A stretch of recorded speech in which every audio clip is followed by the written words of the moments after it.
Constellation, Last Stand Media's conversational podcast, is brought to you by you. If you want to learn how to support our podcast network, head to patreon.com/laststandmedia.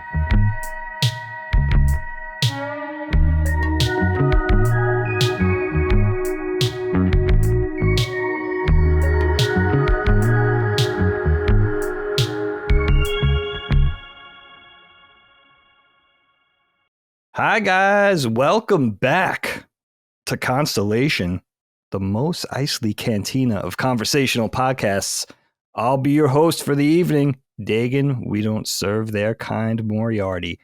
And I am joined today by three of the most unsavory denizens this side of the galaxy. Let's enjoy the sweet tunes of Figger and Dan and the Cantina Band as we go around the table and meet these drunken, gambling miscreants. Don't derail my intro. Sorry. I want to start with the most recent addition to the gang, freshly corrupted by the dark side. And God help me, he better not be a fan of the prequels. Mr. Brad Ellis, everybody. I hate sand. Yes. And I do hate the prequels too, so we're good. Very well. I love it. Oh, I knew I could trust you. I knew I could trust you, Brad. Next up, he totally does belong here with us amongst the clouds. The young Lando Calrissian of our LSM universe. He will take your pink slips at the sabacc table. The mighty Gene Park, ladies and gents. Did you make Lando references because he's the minority on the show? Did I almost make Rose Tico references? Yes. And we have our own Rose Tico. But thought better of it. At least I wasn't one of the Asian counselors, the trade counselors. Oh my God, yeah. From two of them? Menace. Yeah, that guy. Yeah, he's one of the Trade Federation emissaries. Yeah, from the Trade Federation. Gene Park. What did they say? What did they say? What the fuck did they say back then? I don't know. It was like super racist. Oh, dude, that was the first signal that things were going to go wildly amiss. But Gene's got like he's got a Lando thing going on, but especially a young Lando Donald Glover type thing going on. It's elegant, suave. So I thought better of that than the Rose Tico thing, which was too controversial even for the Diggs. Senator Palpatine. Yeah. Count Dooku. Yeah. Gene, what's cooking, man? Holy shit. Good stuff. It's giving me like. I was gonna say that like just hearing all of these fucking Star Wars references just only cements what I feel about this franchise. So thank you, Dagan, for the reminder. Oh, it's gonna be fun, my friends. Is it? I don't know. For us, it will be Therapy, some catharticism going on. I love it. And I love this group for this. Now, listen, finally, the last Jedi, but not the least, the Emperor Palpatine, this whole damn thing. His friend doesn't like you, and he doesn't like you either. Let's hear it for Colin Moriarty, everyone. Houdini. It's good to be here with you guys and talk about an old passion of mine that has long laid dormant. By the way, the episode 1 beginning, I've been thinking about this recently. The first 10 to 15 minutes of episode 1 is sick. You ever think of that? Like, I remember watching that just from the lens of that being all we had, right? Like, that came out and I'm like, this is fucking dope for just a minute. A glimmer of hope. Yeah. Like where they're on the ship, like they come on the ship and they're like in the room and the protocol droid comes in and they try to poison them. And then they're like fucking going through the door and they're running down the hall and fighting all the droids and shit like that. I'm like, this is dope. Where they use the super speed that they could have used at a certain other point in the movie that would have totally helped. Right. It's like The Last Jedi colliding the two ships. Where I'm like, well, that just breaks everything. Like, why didn't they just take an X-Wing, put an astromech droid in it during the original Death Star battle, try to figure out mathematically where the core of the Death Star is, jump it into the core. Come on. fucking Maybe the Can't think friction about of all that mass in the Death Star wouldn't have just stopped it. Just like, and it's like, oh, Friction. didn't hit the core. Well, it's So- like they say, like you could theoretically jump into this inside of a planet or inside of a sun. So it's like just oh well, fuck obliterated from it, and everything. yeah, would be you could all have just fucked up. obliterated the Death Star right there. Yeah. it's- yeah. I hate the Last Jedi. Yeah, and anyway. they never used that super speed at the beginning of Phantom Menace. This flash speed, that power that all Jedi apparently have.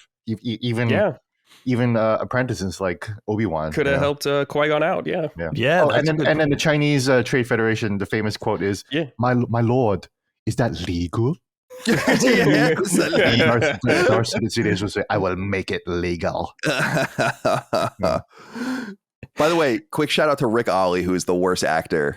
The guy who plays Rick Ollie, the star pilot in the first one, and for So episode good. 1, the worst actor in the world. Like He literally was the like a worst actor in the grip, world. and they were like, "We need somebody. We need a pilot."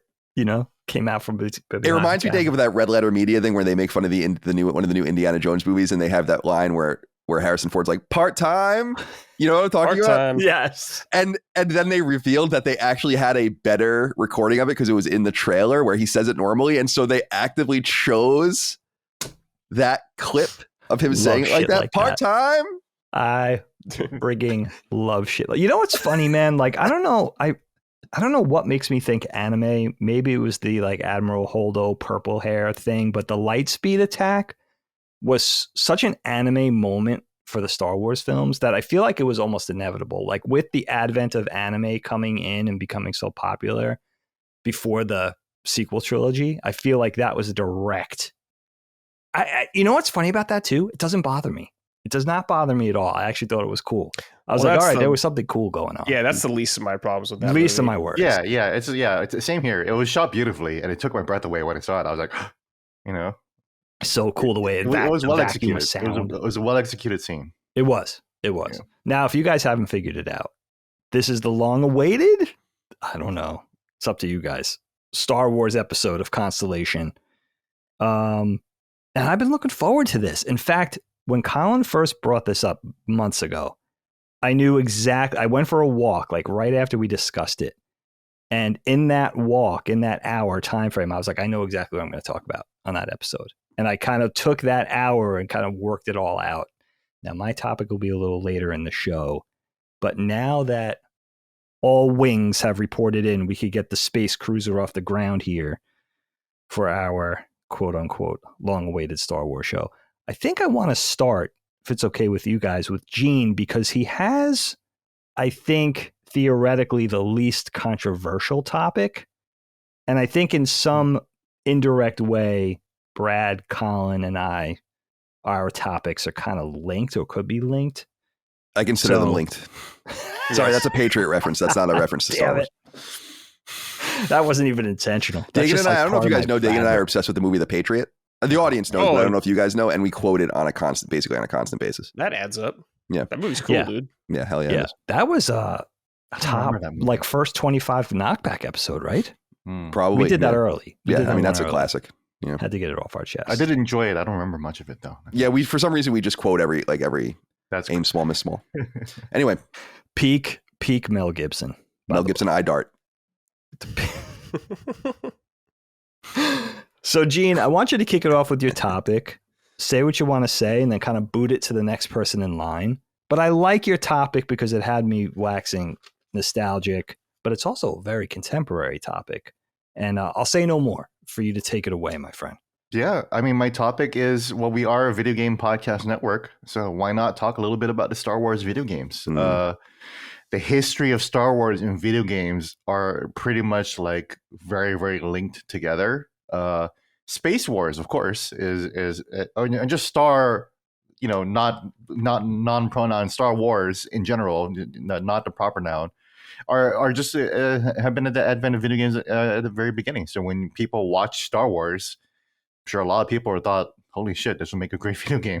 And then sure enough, a lot of the first video games that came out were kind of based around Star Wars, and even the arcade machine, Star Wars Arcade. What was the first Star Wars video game I played? I think it might have been Star Wars NES. Just the one that covered A New Hope. And I barely remember it because I think I never made it past the Sandcrawler.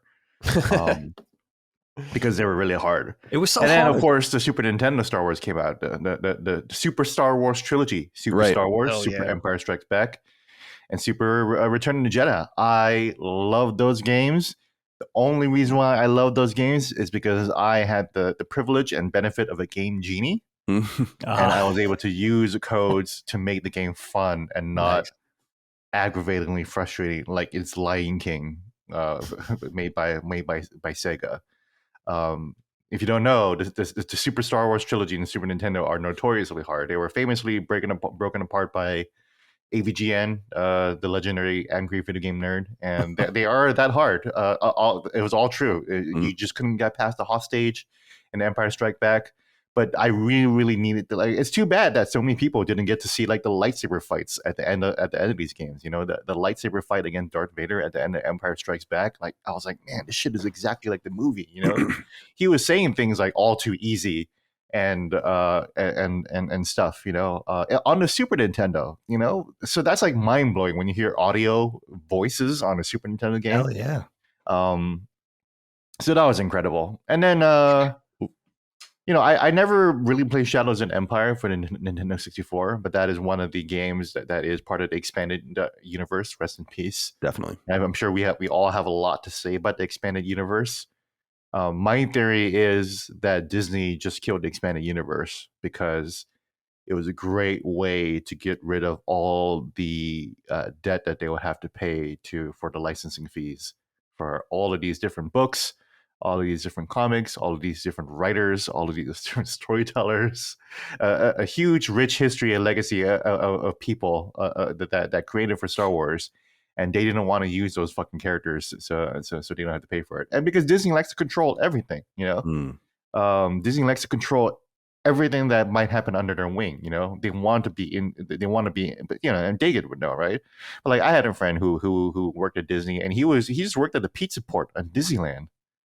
You know, he was just serving pizza, right? Wow. And he still had to sign a contract saying, if you have any good ideas that could make a good Disney property, it's owned by Disney. And if you make it like while you're working here, you know. But yeah, Shadows and Empire. I never played it because I never owned an N64. I guess the Star Wars arcade game. I love the Star Wars arcade game, especially the one where you fight Darth Vader with the lightsaber. It's the one that comes with like a big stick, and you kind of feel like you're controlling the speeder, and then it doubles as the flight stick on the land speeder and I haven't known the Hoth. this. And then at the very final battle, you actually fight like Darth Vader with the lightsaber. That was really cool. That felt like a really, really immersive experience in arcades. And then there's KOTOR, you know, poor KOTOR, stuck on the Xbox and iPhones, I guess, and PC. It's on Switch. On Switch. Oh, yeah. right. Yeah, never getting a remake. Nope. I thought it was peculiar that they released KOTOR and KOTOR 2 on Switch, and that's it. Yeah, that is weird. Why? Like, yeah. Doesn't really make any sense. Yeah, that doesn't make any sense. It doesn't seem like that the audience is there. It's not even a game that even I wanted, and I even wanted Red Dead Redemption on the Switch for some reason. For arcade games, you know. But for some reason, I never thought about having KOTOR. KOTOR was amazing, though. It was. I don't think it was my first introduction to BioWare, but it was actually the one that made me feel like, oh yeah, BioWare's it. And it again, part of the expanding universe that expanded the story so richly that reminded me why I love Star Wars so much. It's this vast universe of things and people and stories that could just keep going and going, you know. And KOTOR had that vibration swords, you know, that could actually like realistically, you know, that they wrote lore around having physical swords being able to clash around lightsabers, and that was fun, you know. Yeah, it's good shit. I think they took those from. I could be wrong, but like though, I was introduced to those in the tabletop paper and pencil Star Wars role playing game. That's probably exactly where it came from. You know? I think that is that's probably part of the roots of KOTOR, you know, because KOTOR felt so much like Baldur's Gate, you know, right? A little bit closer to a Baldur's Gate game, which is great. It's sad that like we can have a game like this right now, you know, but people just don't believe in. People don't believe in the format. What other Star Wars games are there? There's KOTOR. I don't remember if I played any more Star Wars games after that though. You I'm probably play Battlefront. Of course, there's Star Wars Battlefront, Right. Battlefront 2 on PC, and then of course the new Battlefront made by EA. I did love Battlefront 2. After they took out all the microtransactions, that was a lot of fun. Really feels like a battle. It feels like a actual battle with. I think it's like 16 v 16 or probably 20 v 20. But it's one of those games that actually has massive multiplayer online battles, and that's fun. And I sometimes want to revisit that, but I wonder how the population is there. And then there's the Jedi Fallen Order games, the ones made by Respawn. I did enjoy Fallen Order. And then Survivor came out, and that was when I realized I'm done with Star Wars. even though I really did like and even kind of love Jedi Fallen Order, I started Jedi Survivor, and I'm just looking at this shit. I'm like looking at everything. I'm like, oh, he's in cuffs and he has a lightsaber. Oh, I bet he's gonna break out. And he's going to have the lightsaber, and it's going to be all heroic, and Stormtrooper is going to be here, and everything that happens. I'm just like, I'm so jaded. I just don't want any of this. When I see a lightsaber, I'm not like entranced by any of it. When I am a Jedi, I don't think it's cool. I like Cal and the Jedi series. I like the way it controls. I like the combat. I think it's a good game, well designed. I just don't like Star Wars, and it makes my eyes roll. So when you were making these jokes about Mos Eisley Cantina, I'm just like, I'm so fucking tired of this shit. The full 42 years of my life, hearing fucking Star Wars shit. Like I was so into Star Wars. It was like one of the first things I ever watched when I was a kid, and I loved that shit. And I wanted to move things with my mind, but like after like maybe almost 40 years, maybe like it's been like. I'll give it maybe since I was 5, right? Like just years and decades of this shit. I'm just so fucking tired of it. I don't want it anymore, and it's too much. It's too much. That's what I was going to say, Gene. I think it was an important point you made about the Star Wars Jedi games, where 2019 Fallen Order comes out, and then 2023 is when the next one comes out. And I actually do think that space of time is relevant to a lot of people about how they feel about Star Wars. Yeah, that is exactly the space of time where I just like fell out, because that was when Rise of the Skywalker came out, right? Or was it Rise of Skywalker? Yeah. Rise of Skywalker came out in 2019, right? Yep. Yeah. And Rise of Skywalker is absolutely the thing that killed my interest in Star Wars. It was such a bad movie. I liked The Last Jedi, okay, just to put that the Gamergate of fucking Star Wars out there. I thought Last Jedi was okay. I didn't think it was like the best thing ever, but I did think it was doing interesting things, and I think it just totally fumbled the everything by the end of the movie, where it's just so cowardly and didn't commit to any of the choices that it made. Sure. And which gave J.J. Abrams the out to just fucking throw everything out into the bathwater, and then just reconfigure the whole thing with this terrible movie that killed my love for this beloved franchise. So I watched The Mandalorian, and I was like, okay, this is a little interesting, and it's a new story. So I gave it a chance. And then when Mandalorian season 2 came out, Luke Skywalker just fucking sauntered in CGI. I was like, I'm fucking done. I'm done. I can't stand this shit. That happens anymore. in that? That's horrible. Yeah. Colin doesn't even know this stuff. Oh, you didn't know that, Colin? Oh, I'm sorry to spoil it, but like it was not going to last. We'll put a spoiler tag too in this to let everyone know that we're going to spoil. Yeah. Spoilers abound. Yeah, there's spoilers a lot of for Star Wars shit. You can spoil whatever you want about Star Wars. It doesn't bother me. So Luke Skywalker comes in at the season finale, or the season finale of season 2, and he comes in and rescues Grogu, and then you see his face, and he's like carving up all these monsters, and then like there's this YouTube channel, Star Wars Theory. I don't want to throw shade at him. I think he's a fine creator or whatever, but he was watching that, and he was just like crying. Yes, like his face I remember was that. soaked. And I looked at him, and I was just like, "This is not me. Like that's not me at all. I'm not part of this community. I can't be part of this." Crying with happiness, not like we were crying with actual unironic tears. He was completely happy to see Luke Skywalker again. He loved the member berries being tickled. Member berries. Yeah, he loved that shit. He was just like, "Oh, I feel so." You know what? Isn't that funny though? Like there's for some people these are member berries. For some people these are coffin nails. You know what I mean? It's like another nail for another coffin. Gene, I'm curious about, I want to say from the outset, like everybody knows I have a very high Star Wars IQ. I still follow it, but my love for Star Wars is really for the first 3 movies and the merchandise around everything from 77 through 83. I still love Star Wars, but I don't love Star Wars. I love the potential still of Star Wars. But I don't like where it's gone. And I do pay attention to it. You know what I mean? I don't watch everything. In fact, I stopped. I haven't seen Ahsoka. I haven't seen Bad Batch, but I've seen almost everything else. So it's not like I'm just hating from afar. Like, I'm actually pretty invested still.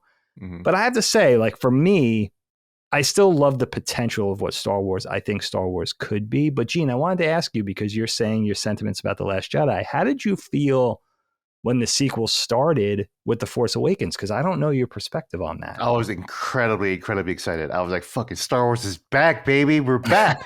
I was so excited. I loved the trailer for Force Awakens. I thought Finn was going to be an interesting character. I was like, no way, a stormtrooper that becomes a good guy and might become the Jedi? Are you fucking serious? That's cool. Yeah. I was so disappointed that Finn was not like even like just became like a fucking side character, and not even a side character, like a joke character. Yeah. You know? I couldn't believe it. Ray was cool, and I didn't mind that she was like a Mary Sue or whatever. Like, whatever, who cares? Right? We're here to see the heroes win, right?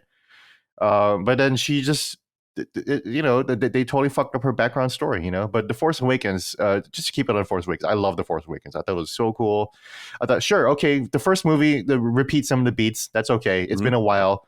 I think it's okay to just kind of massage the audience back in and just try to cater to everybody. And then The Last Jedi, maybe things will be a little different there. And it sure was until it wasn't, right? And so that's why I was really excited for The Last Jedi. The trailers look really cool. Luke was going to be in it, and we can't wait to see how they're going to handle Luke. I really liked Adam Driver's character, Kylo. Kylo Ren. Kylo, I really like Kylo Ren as a character too.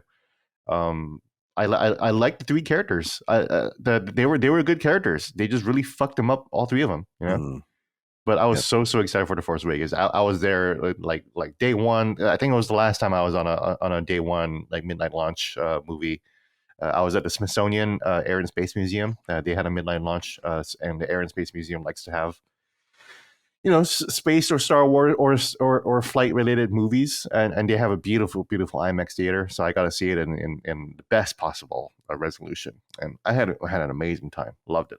I love Star Wars. I'm I think I said it before, but I might be the first human or the first American to have bought a ticket for the Phantom Menace, because I bought it on Guam, which is like 18 hours ahead of the rest of America. That's incredible. I love that. So I did enjoy the prequels for the most part. Colin was saying that he loved the first few minutes of Phantom Menace. Look at the first few minutes of Episode 3. That seamless shot of the space battle. That's better than God of War. In terms of like the action framing and everything. Colin and I talked about that one recently, and we're gorgeous. Episode 3 is actually a pretty cool movie too. For the most part, it's just mostly the Attack of the Clones that just kind of. We're gonna get into this. It's funny, man. I really do think the Phantom Menace is actually the best of those three, and I've talked about that. And just Darth Maul himself, I think, is a really wonderful character. It's funny though, dude. Like, I agree about Episode 7, where I saw it. We were doing a bunch of coverage of Kind of Funny about it. We went and saw it the first day. I remember very well seeing it. And I was like, that was fucking rad. It is a carbon copy of A New Hope. And then, Force Awakens, yeah. And it wasn't like this thing, because I felt that way about Episode 1 when I saw it too, but I was in 9th grade. And then when you reflect on it later, you're like, and you like start seeing all the flaws in it. I was like, no, this is actually a rock solid movie. And then Rogue One came out, and I was like, this is fucking awesome. This is fucking awesome. I really like that movie. I would argue that's my favorite Star Wars movie, actually. And of all of them. Of all of them, yeah. Yeah. Rogue One? Yeah, Rogue One. I think Rogue One is so powerful, so special, so interesting. And it gets into why I think Star Wars maybe lost the plot, is because it focuses on what I think Star Wars is. Like, everyone saw Star Wars as a universe, but Star Wars was a story. And Rogue One told a really pivotal part of the story. And as I've said many times in the past, that AT-AT on the beach shit, I was like, that is good shit. I was like, this is fucking, sure. Yeah. I was like, this is fucking like the beach planet, and like they land the AT-AT kind of things there, and they're fight. And I'm like, this is fucking amazing. Like, those are the flashes of brilliance. But there have been, by the way, all along the way, I can name any Star Wars series on Disney Plus. There's always those moments where it's like you had something. Yeah, You know what I mean? yeah, You had a piece of sand in the clam, and it was going to become a pearl, but you fucked it up. Yeah, exactly. Well, it's exactly. Well, thing. I think for me, it was just obviously The Last Jedi. I mean, from my perspective, I thought that movie was horrible, and it was just weird and bad storytelling, bad directing, and it was a bummer because they actually were on to something. Like Dig and you and I saw Solo together, and I was like, this movie's kind of rad too. We did. Dude, I love Solo, Yeah, dude. Solo like, ruled. really Yeah. like Remember, actually, I had a real. I usually don't have a wait a minute, what? Like out loud moment, and I had that. I remember with Dagan when Darth Maul shows up. Yes, and I was like, I literally was in the theater. I was like, what? You know, So I was like, I couldn't even believe it. I was like, this is so interesting. And they obviously never went anywhere, at least I understand. That was the thing. It. They never fleshed it out. You know that. Yeah, not in the movies. Yeah. No, Dude, Solo was so good though. I'm so glad to hear. Yeah, I thought it was great. You know what's weird? Every single person I know who likes Solo is a conservative. Interesting. Is that right? I don't know why, but every single person that says, "Oh, I really like Solo," they're like a loud conservative person. Like, interesting. They're loudly conservative. I love Solo and I love being conservative. Again, it was telling a story. Really funny. I don't know. We listeners out there, if you're conservative and like Solo, shout us out in the comments. Yeah, let us know in the comments. It's again telling an important part of the story, how Han and Lando know each other. You know, Yes. And so I guess what I'm saying is that I started to realize, especially with my love of things like Shadows of the Empire, both the book and the game, it's like that's like basically the fourth movie in the original trilogy. Yeah. And so of course you're gonna love that. And Shizor and Dash Rendar and whatever, like these aren't even really super relevant characters, but it's cool to meet them. And I just realized that like my own love of Star Wars, I think just pertains to what I think Star Wars was not the universe. It was the very specific locations, Tatooine, whatever, and the Death Star and the Star Destroyers and all these kinds of things, and that specific story, and anything that really spun off from that after a while, I think I lost the plot. It's funny with the games, dude.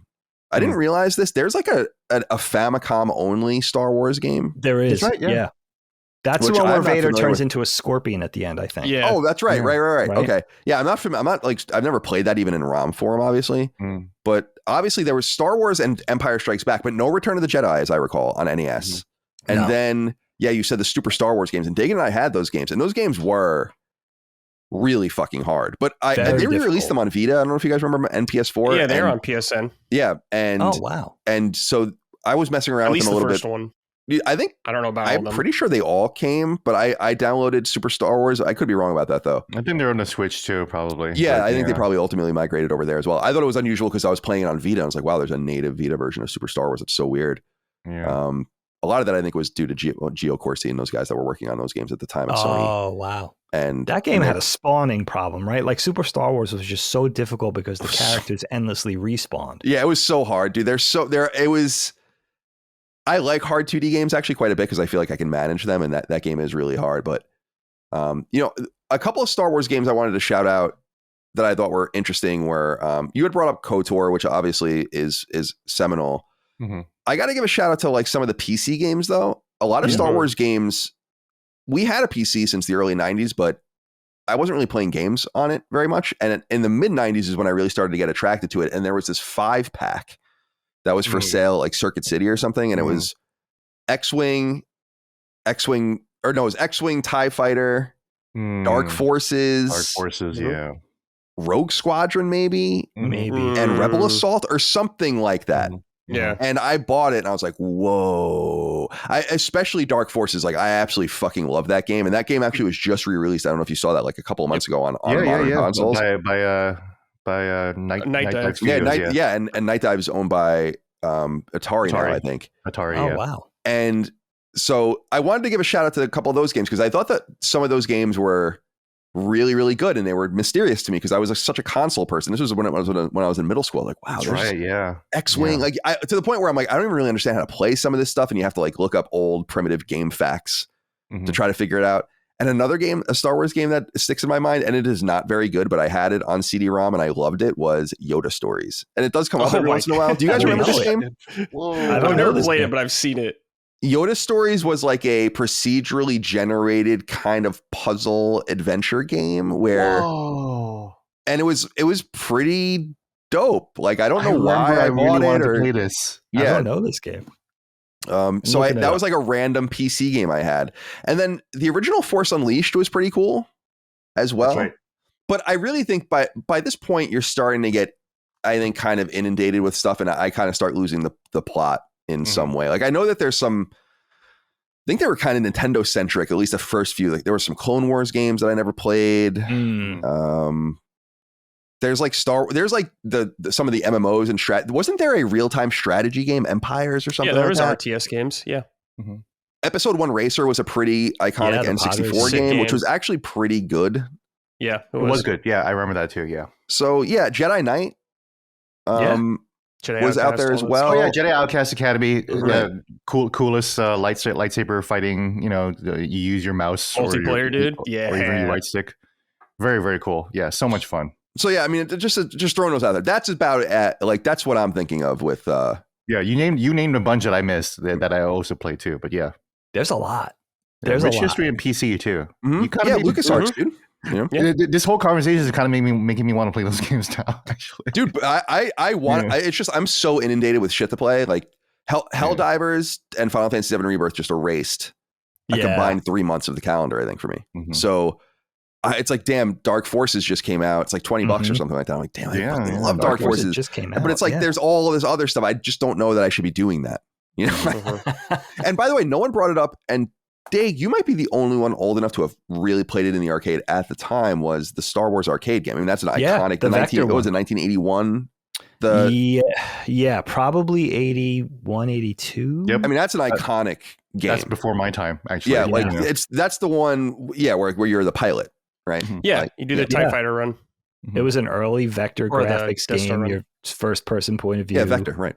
Yeah, X-wing. Yeah, there was actually stand up and cockpit, like sit down versions of the game.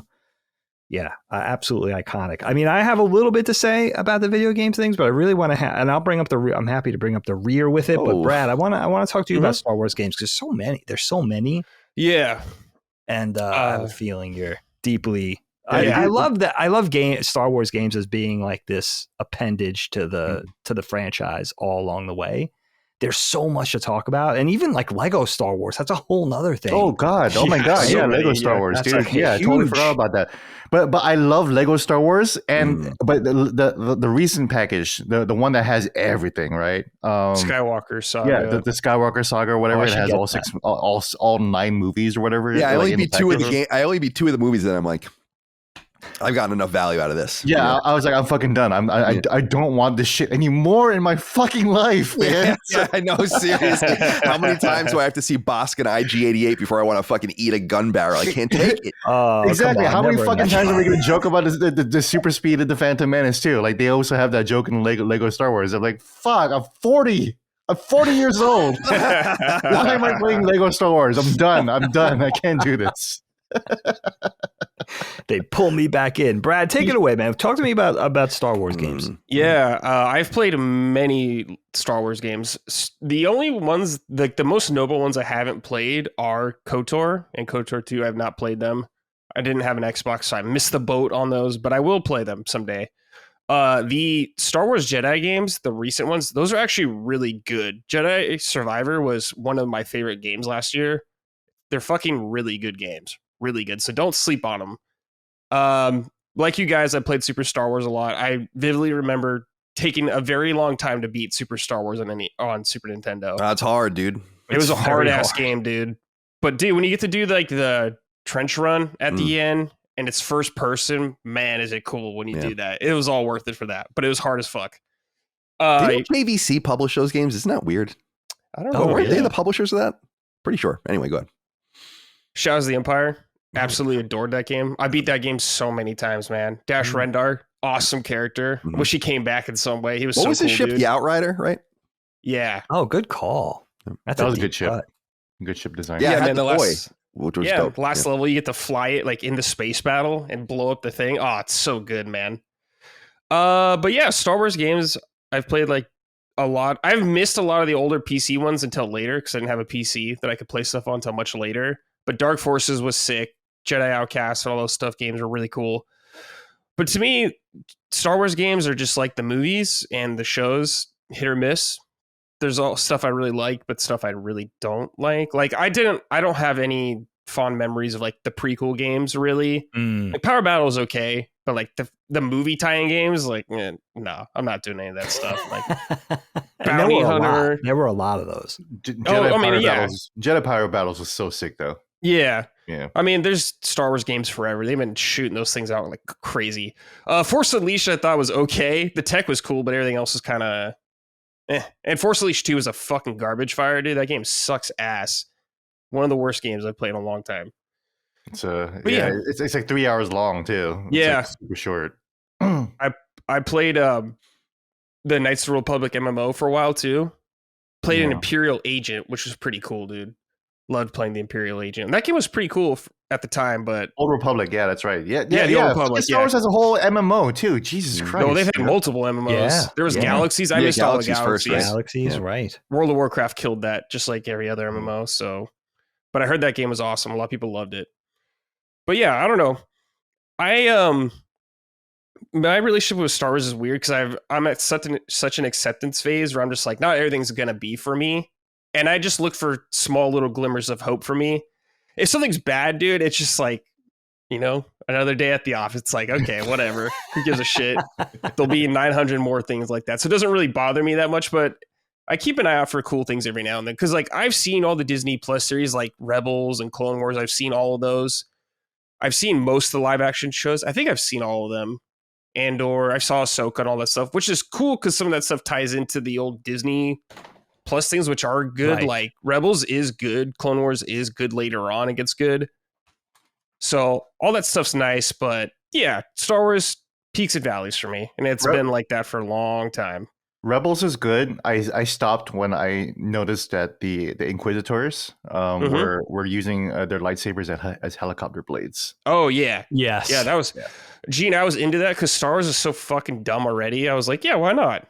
Just let them fucking glide with it. It's okay. But it's made of light, so there's no mass to propel them. Well, there's a lot of shit that doesn't make sense in Star Wars. There's sound in space. That's a good point. Gene. It's not like they're like sucking air through the lightsabers or anything to propel them. And of course they're using the Force to fucking fly. But then why the fuck are the lightsabers spinning around? Yeah, because it looks funny, dude. Dude, they ruin the lights. I mean, there's that. There's the Darksaber, right? I think the last great... Hey, the Darksaber is cool, dude. Correct me if I'm wrong. I like the Darksaber. The idea of the Darksaber is neat. But I think the last cool lightsaber gimmick, we had Darth Maul, right? That was cool. But I think the General Grievous thing with stealing lightsabers from his prey and then using the lore around it? Yeah, that's he had multiple arms. Yeah, that was cool. That was cool. It could have stopped with that, I feel Grievous was cool if you saw the Clone Wars cartoons by the guy that did Dexter's Lab, like the shorts. But if you just watch the movies, you're like, who the fuck is this coughing COVID droid? Why does he have robot aids? COVID He was spinning fucking lightsabers around. Yeah, he was terrifying in that You don't cartoon. Introduce him or anything. He's just there coughing and shit. You're like, who the fuck is this guy? Yeah, COVID-19 does sound like a droid name too. COVID-19. Yeah. The stealing of the lightsabers is a dope. Oh, yeah, it's a cool idea. There are so many good ideas. It's what I really lamented about, everyone's original favorite was Boba Fett, right? I famously, you guys haven't been to my house yet, but Dagan has. I have a signed picture of Jeremy Bullock as Boba Fett in my kitchen. That's that's cool. That says, "Dear Colin, you're cool." Jeremy Bullock. And it's all framed, whatever. And I have it like earnestly sitting on like a countertop because I like awesome. Boba Fett was my favorite. I adopted that from Dagan because Dagan was obsessed with Boba Fett and Dagan introduced me to Star Wars. And so I naturally took to the bounty hunters too. And they're a really great encapsulation of like why Star Wars got fucked up was because they had to start explaining everything. Mm-hmm. And it wasn't just what was cool about, you guys remember the books Tales from Jabba's Palace and Tales of the Bounty Hunters? Yeah. From the EU. Those books. Like those were cool because they didn't tell you where they necessarily came from. It was like, here's a story about IG-88. Here's a story about Zuckuss and how he met Forlom or whatever. But then you get things like episode 2 ruins Boba Fett forever. And right? I mean, like obviously. And then they they go into the whole, because they made him into a clone, basically. And so he's a clone of a stormtrooper. Okay, that doesn't make any sense. And then that's actually fucking insane and stupid. I can't believe that George Lucas did that, but we can get to that later. And then but you fast forward even now, and now it's like, oh, there's an entire series about these fucking people. you know? Mhm. And I'm like, Jesus Christ, we don't need this level. No. It's like having a World War II movie and then having a spinoff about Hitler failing, getting into art school. It's like we're so far away from what makes World War II interesting at this point that I don't need this. And you're actually kind of ruining what's fucking fun about the fiction in this world by over-explaining everything. We'll have a show about the fucking art school teacher that teaches Hitler about it. Right. You know? Yeah. Right. And Hitler, DH Hitler comes in at the end, and we're just like, oh my god, he's fucking Hitler's teacher. DH Hitler. And no, Boba Fett I'm sorry, was the first. I was just going to say, Kyle, Boba Fett was the first cult character. Like, we liked him because there was so much mystery around the character. We didn't know that much about him. That was part of the lore. That no was part of the disintegrations, right? Right. It's like, Then what, it was a legacy of over-explaining. like, what the hell are you talking about? Yeah. Right. Yeah. Dude, that's funny. That's like, I know you guys like the Solo movie, but I had the same feeling with Solo movie. I'm like, we don't fucking need this shit. Well, true, I don't need to see why Han shoots first in the bar or whatever. I don't need his character arc on that. That's I true. don't need to see Origins You're right about that. Han where he gets his last name or why they call him Solo or anything That was so like stupid. that. It's just like, okay, it's like, it's an That okay was the movie, but I'm worst just thing like, I've we ever don't seen. fucking need this, man. Out of all the characters you're going to do Han Solo, the hardest character to fucking replicate out of anyone in Star Wars, That's an dude. interesting point. Yeah, it's such an iconic character that it was bold. That's why I thought it was so interesting that it worked for me, where I was like, I didn't expect it was going to work for me, and then I just forgot that that's not really How many Han times Solo. have you seen it? I have to watch that again. Well, I'm sorry? How many times have you seen it? Just once. I saw it in the Just the theater. one time. I've seen it Dude, 3 times, watch actually. it again, man. 3 times. Watch it again. I've seen it 3 times. Everything you mentioned is really, really stupid. Absolutely.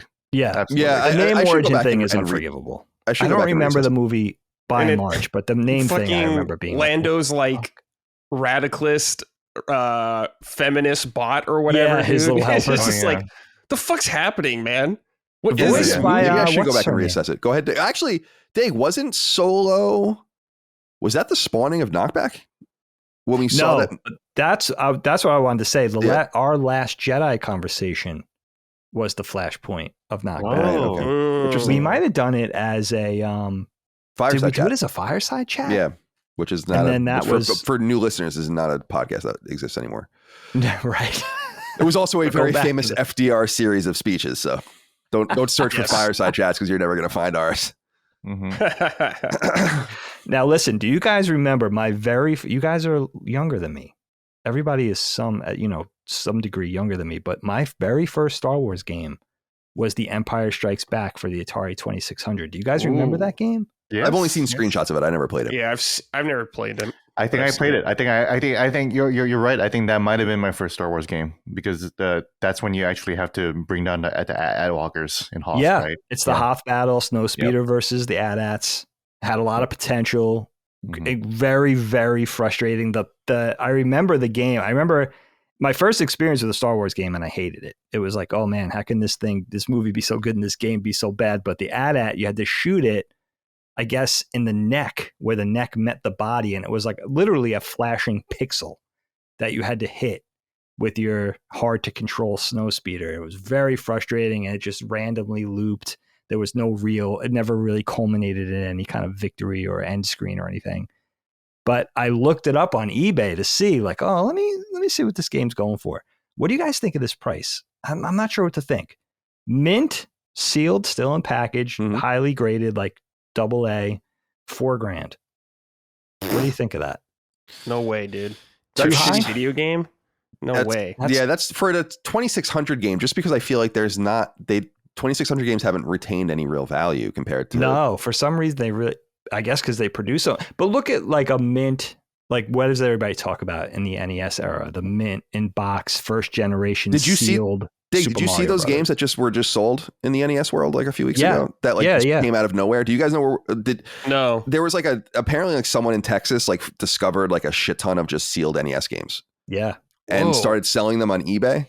And I saw that Kid Icarus went for something like $50,000 or something like that. Did it What? really? Like sealed Wow. and packaged. But I saw that Castlevania 2 was in there and it only went for $8,000.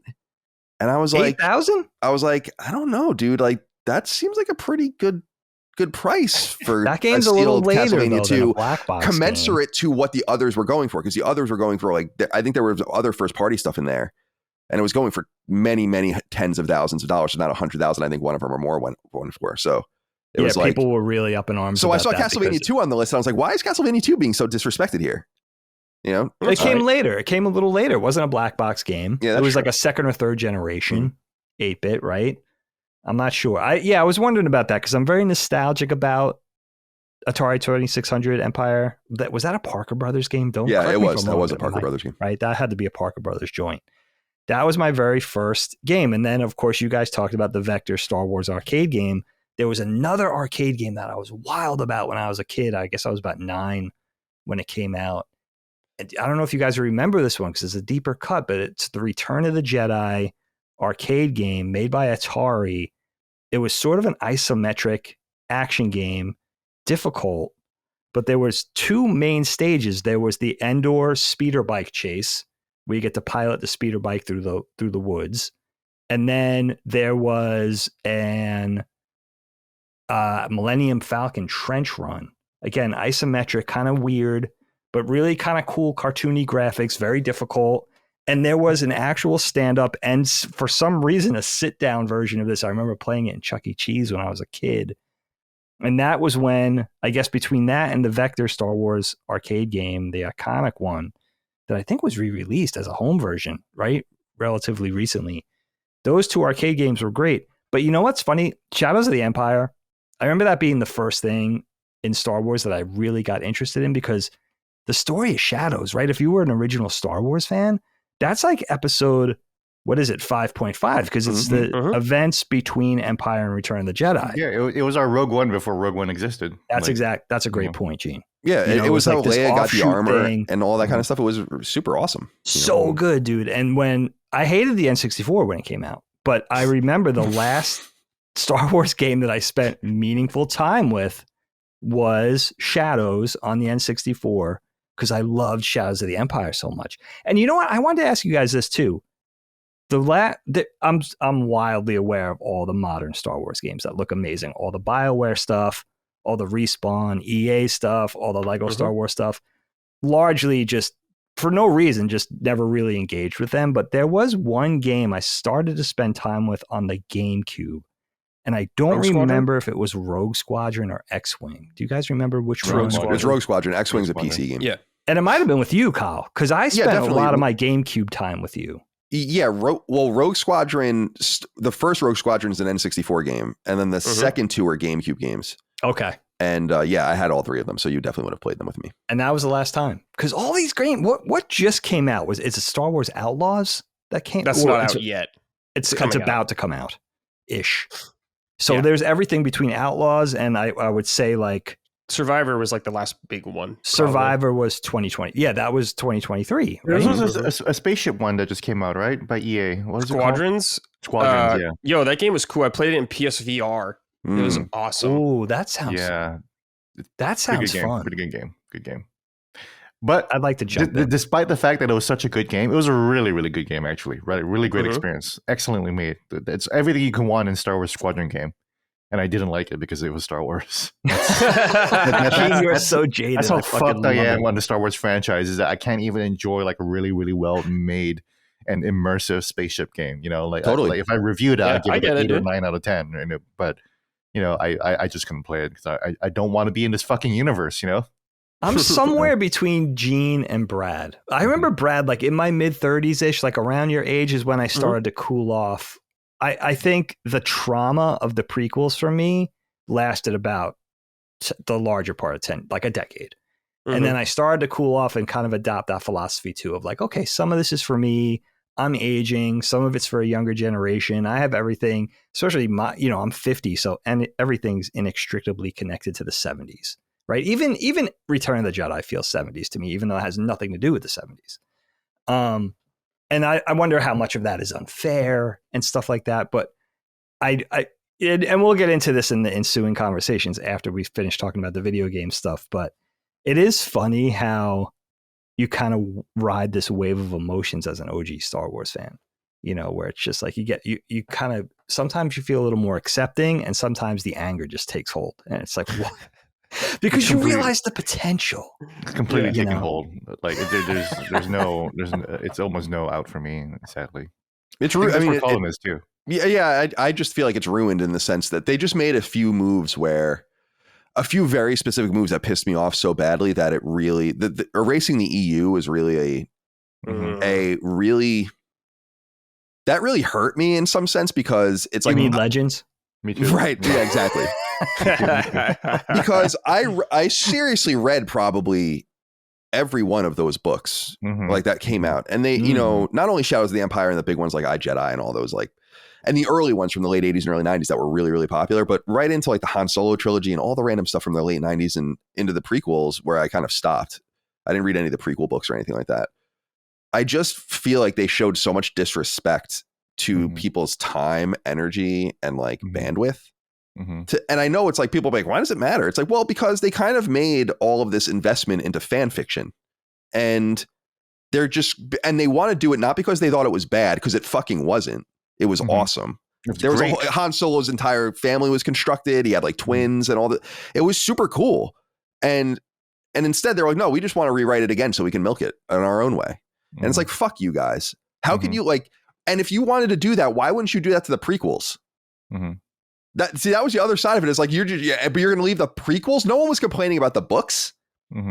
If you guys have now the power, of course you do. You own the IP to be like, that's not true anymore. Then why would you do that to the things we liked? You know, and keep a lot of the stuff that we didn't. So that really pissed me off. There's just too much. It's just my major thing with Star Wars is there's no example in my life of something this crazy that I'm into. Like, what is it? Mike and I even talk about, you know, we're really into football and hockey, and we watch our games, especially football, like watch every one of the games of our teams. I watch many hockey games, and so does she, but we say like, we're kind of looking forward to this being over so we can have some of our time back for like 5 or 6 months. You know, like seriously, at the end of football, like when the Jets wash out and the Patriots wash out this year, we're like, it's like, at least we can like move on now. And people, I don't understand this level of permanence with something like this, where Star Wars has started to become not this encapsulated story, but about everything that's ever happened in that galaxy. It's like, who gives a shit at the end of the day? Like, seriously, like, who cares? What, like, if that's what we're going to do is make an entire fictional universe and then repeatedly visit it like this to this level, not a Lord of the Rings thing or anything like that, but like this, you can do way better than this. And I'm not interested in this. So, and that's just called reality. Yeah, sure. You know, like, so that's why like the Star Wars Outlaws game that comes out, or Outlaw, it looks pretty good. In fact, it looks like a Colin style game in many ways. Ubisoft checkbox game, like cool. Right up Colin. But I'm like, I'm not playing that. Not only am I not giving them any money, I'm not giving them money, but not that it matters, but it's like, I'm not giving them any of my money. And then, but I'm like, I just don't give a shit about Kyle, any of this. are we at that point where, remember they used to reskin games to make it something like Star Wars, like a popular franchise? Yeah. Should they reskin games to now just make it a generic thing? Yeah. It might do better. That's probably why I like Starfield so much, because it wasn't Star Wars. Right. And it had no fucking Jedi. So I was like, oh, fucking thank God. Space without fucking Jedi. I love this shit, you know? That's it's degrees of oversaturation, the likes of which we've never seen. You've never seen anything like it. Can you name a comparable thing? No. Because people would say like Marvel or something. I'm like, nope. Like, try again. Can you name? I mean, Transformers comes probably the closest. Transformers doesn't even come close. But it doesn't even come close. I mean, there's Beast Wars, but Beast Wars is rad. That's not even close. I mean, TMNT would be more on the level of Star Wars than something like Transformers. That's a good one. But that's not, there's nothing. Pokemon, yeah, maybe Pokemon would be a good example of that, but not old enough yet to even be that like saturative, you know? That's a good like generationally, like Dagon had fucking Return of the Jedi bed sheets, you know? Yeah. That's true. It's not like Trump or Obama are talking about Pokemon, but they could talk about Star Wars. Yeah, it's just, I don't know, man. Yeah. I just don't understand why, to me, nothing can possibly be that good to dominate me like that. And I really, really loved Star Wars when I was a kid.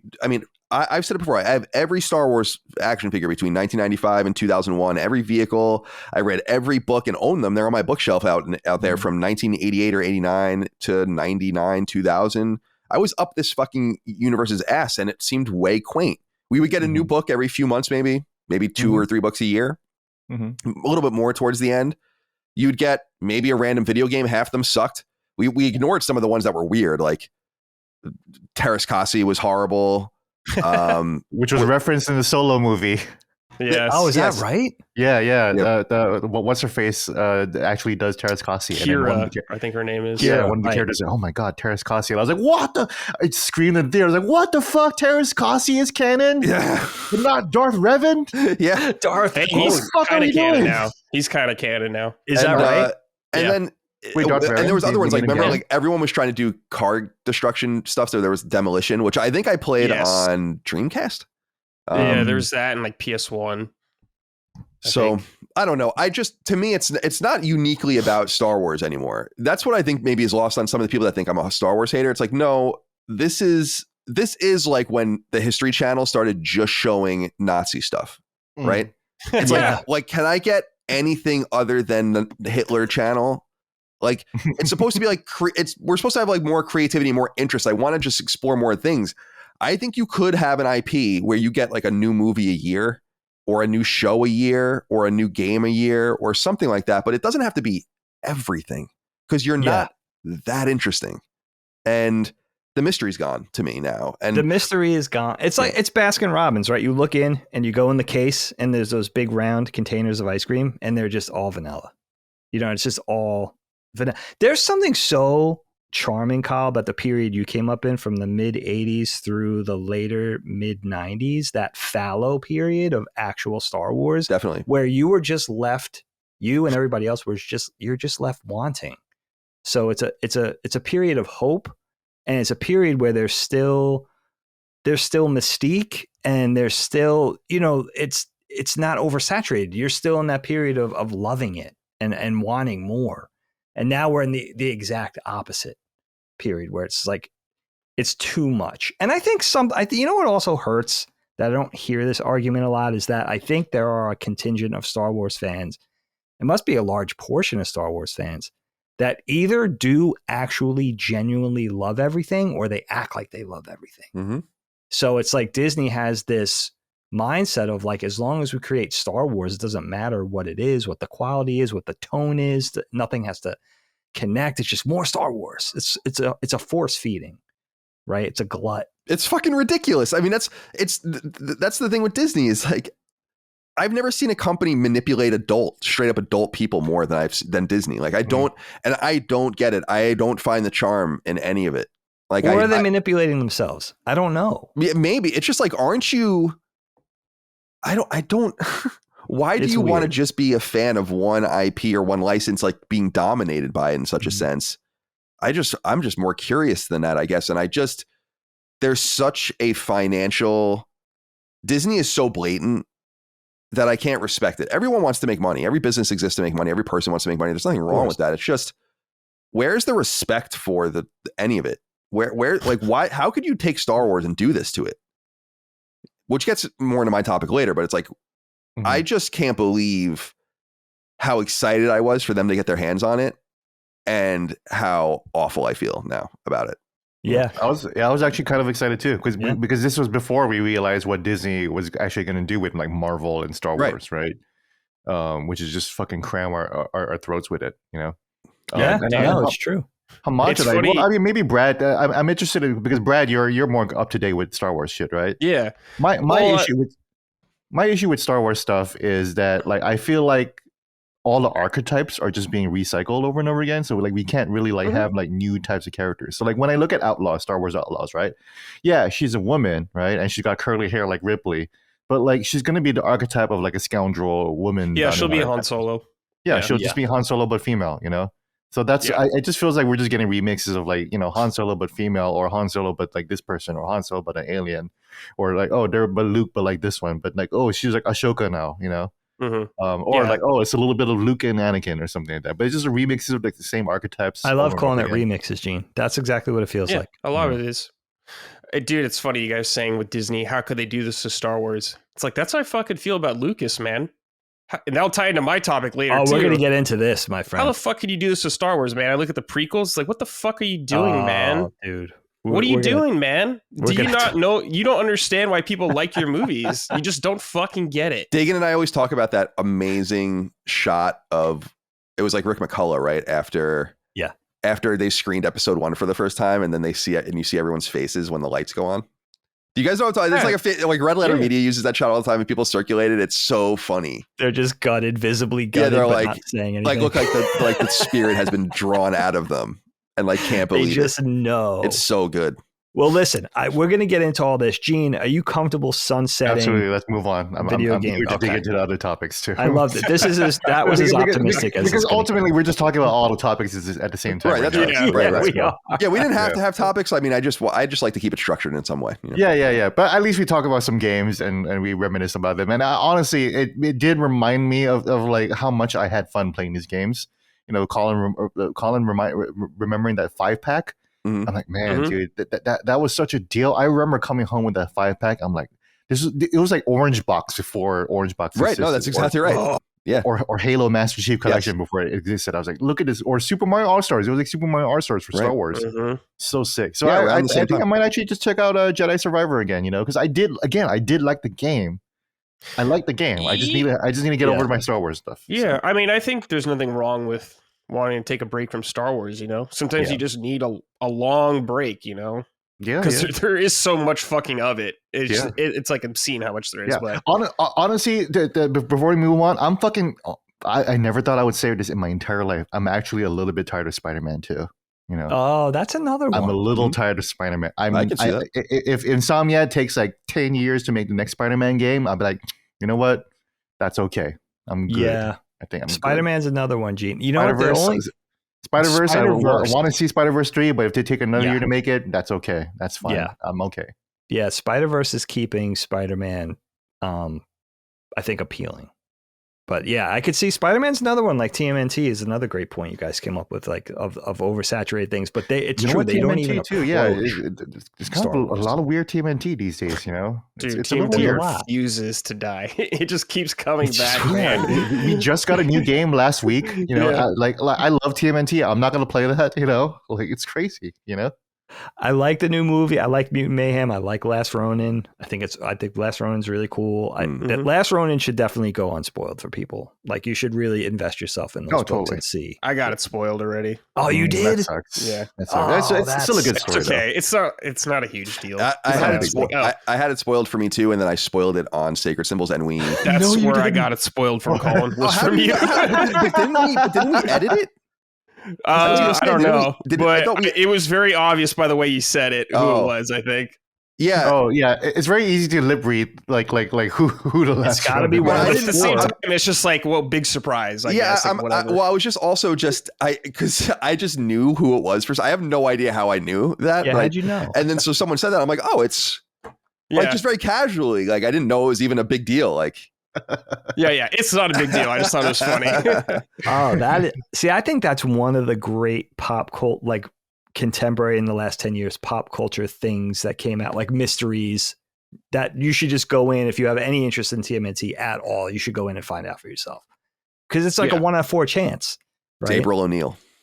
Yeah, Casey Jones. Oh, I wish it was Casey Jones. Now, Yeah, I like don't Casey, know if we yeah. should go to Brad or Colin next on this one, because they're Ooh. kind of linked, but I'm tempted to go with Brad's first, I think, Oh, because it's sure. a little more, Colin's is a little more specific, although they kind of touch, these topics kind of touch. the tips. Yeah, Brad, I think we could take it away on yours. And I think I like this one because it goes in 3 different directions. So yeah, whenever you're ready, Yeah. my friend. so we're all boomer Star Wars fans here. We like the old stuff. Hell yeah.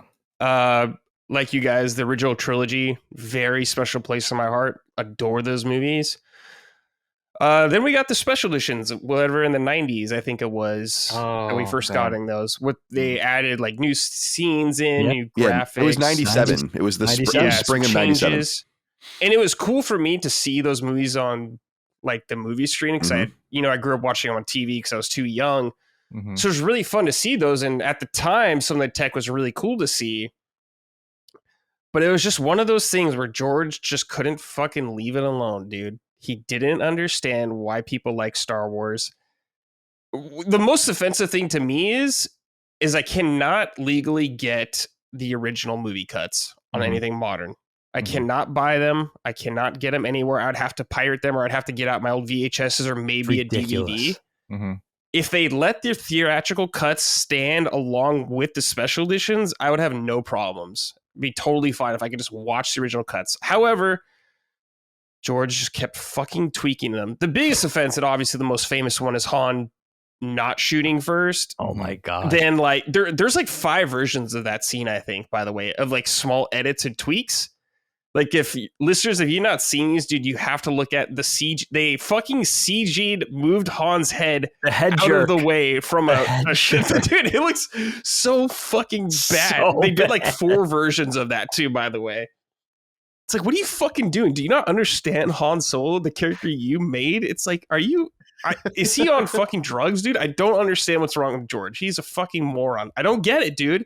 I love Then it. adding in, dude, Jabba's palace, the whole CGI song and dance scene going on with like the shot of his mouth later on too. Then Darth Vader, the most pivotal character moment for Darth Vader in Return of the Jedi, dude, where Palpatine's electrocuting Luke and he's looking back and forth.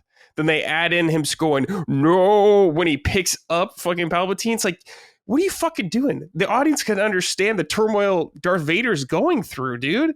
It's like they're so fucking dumb.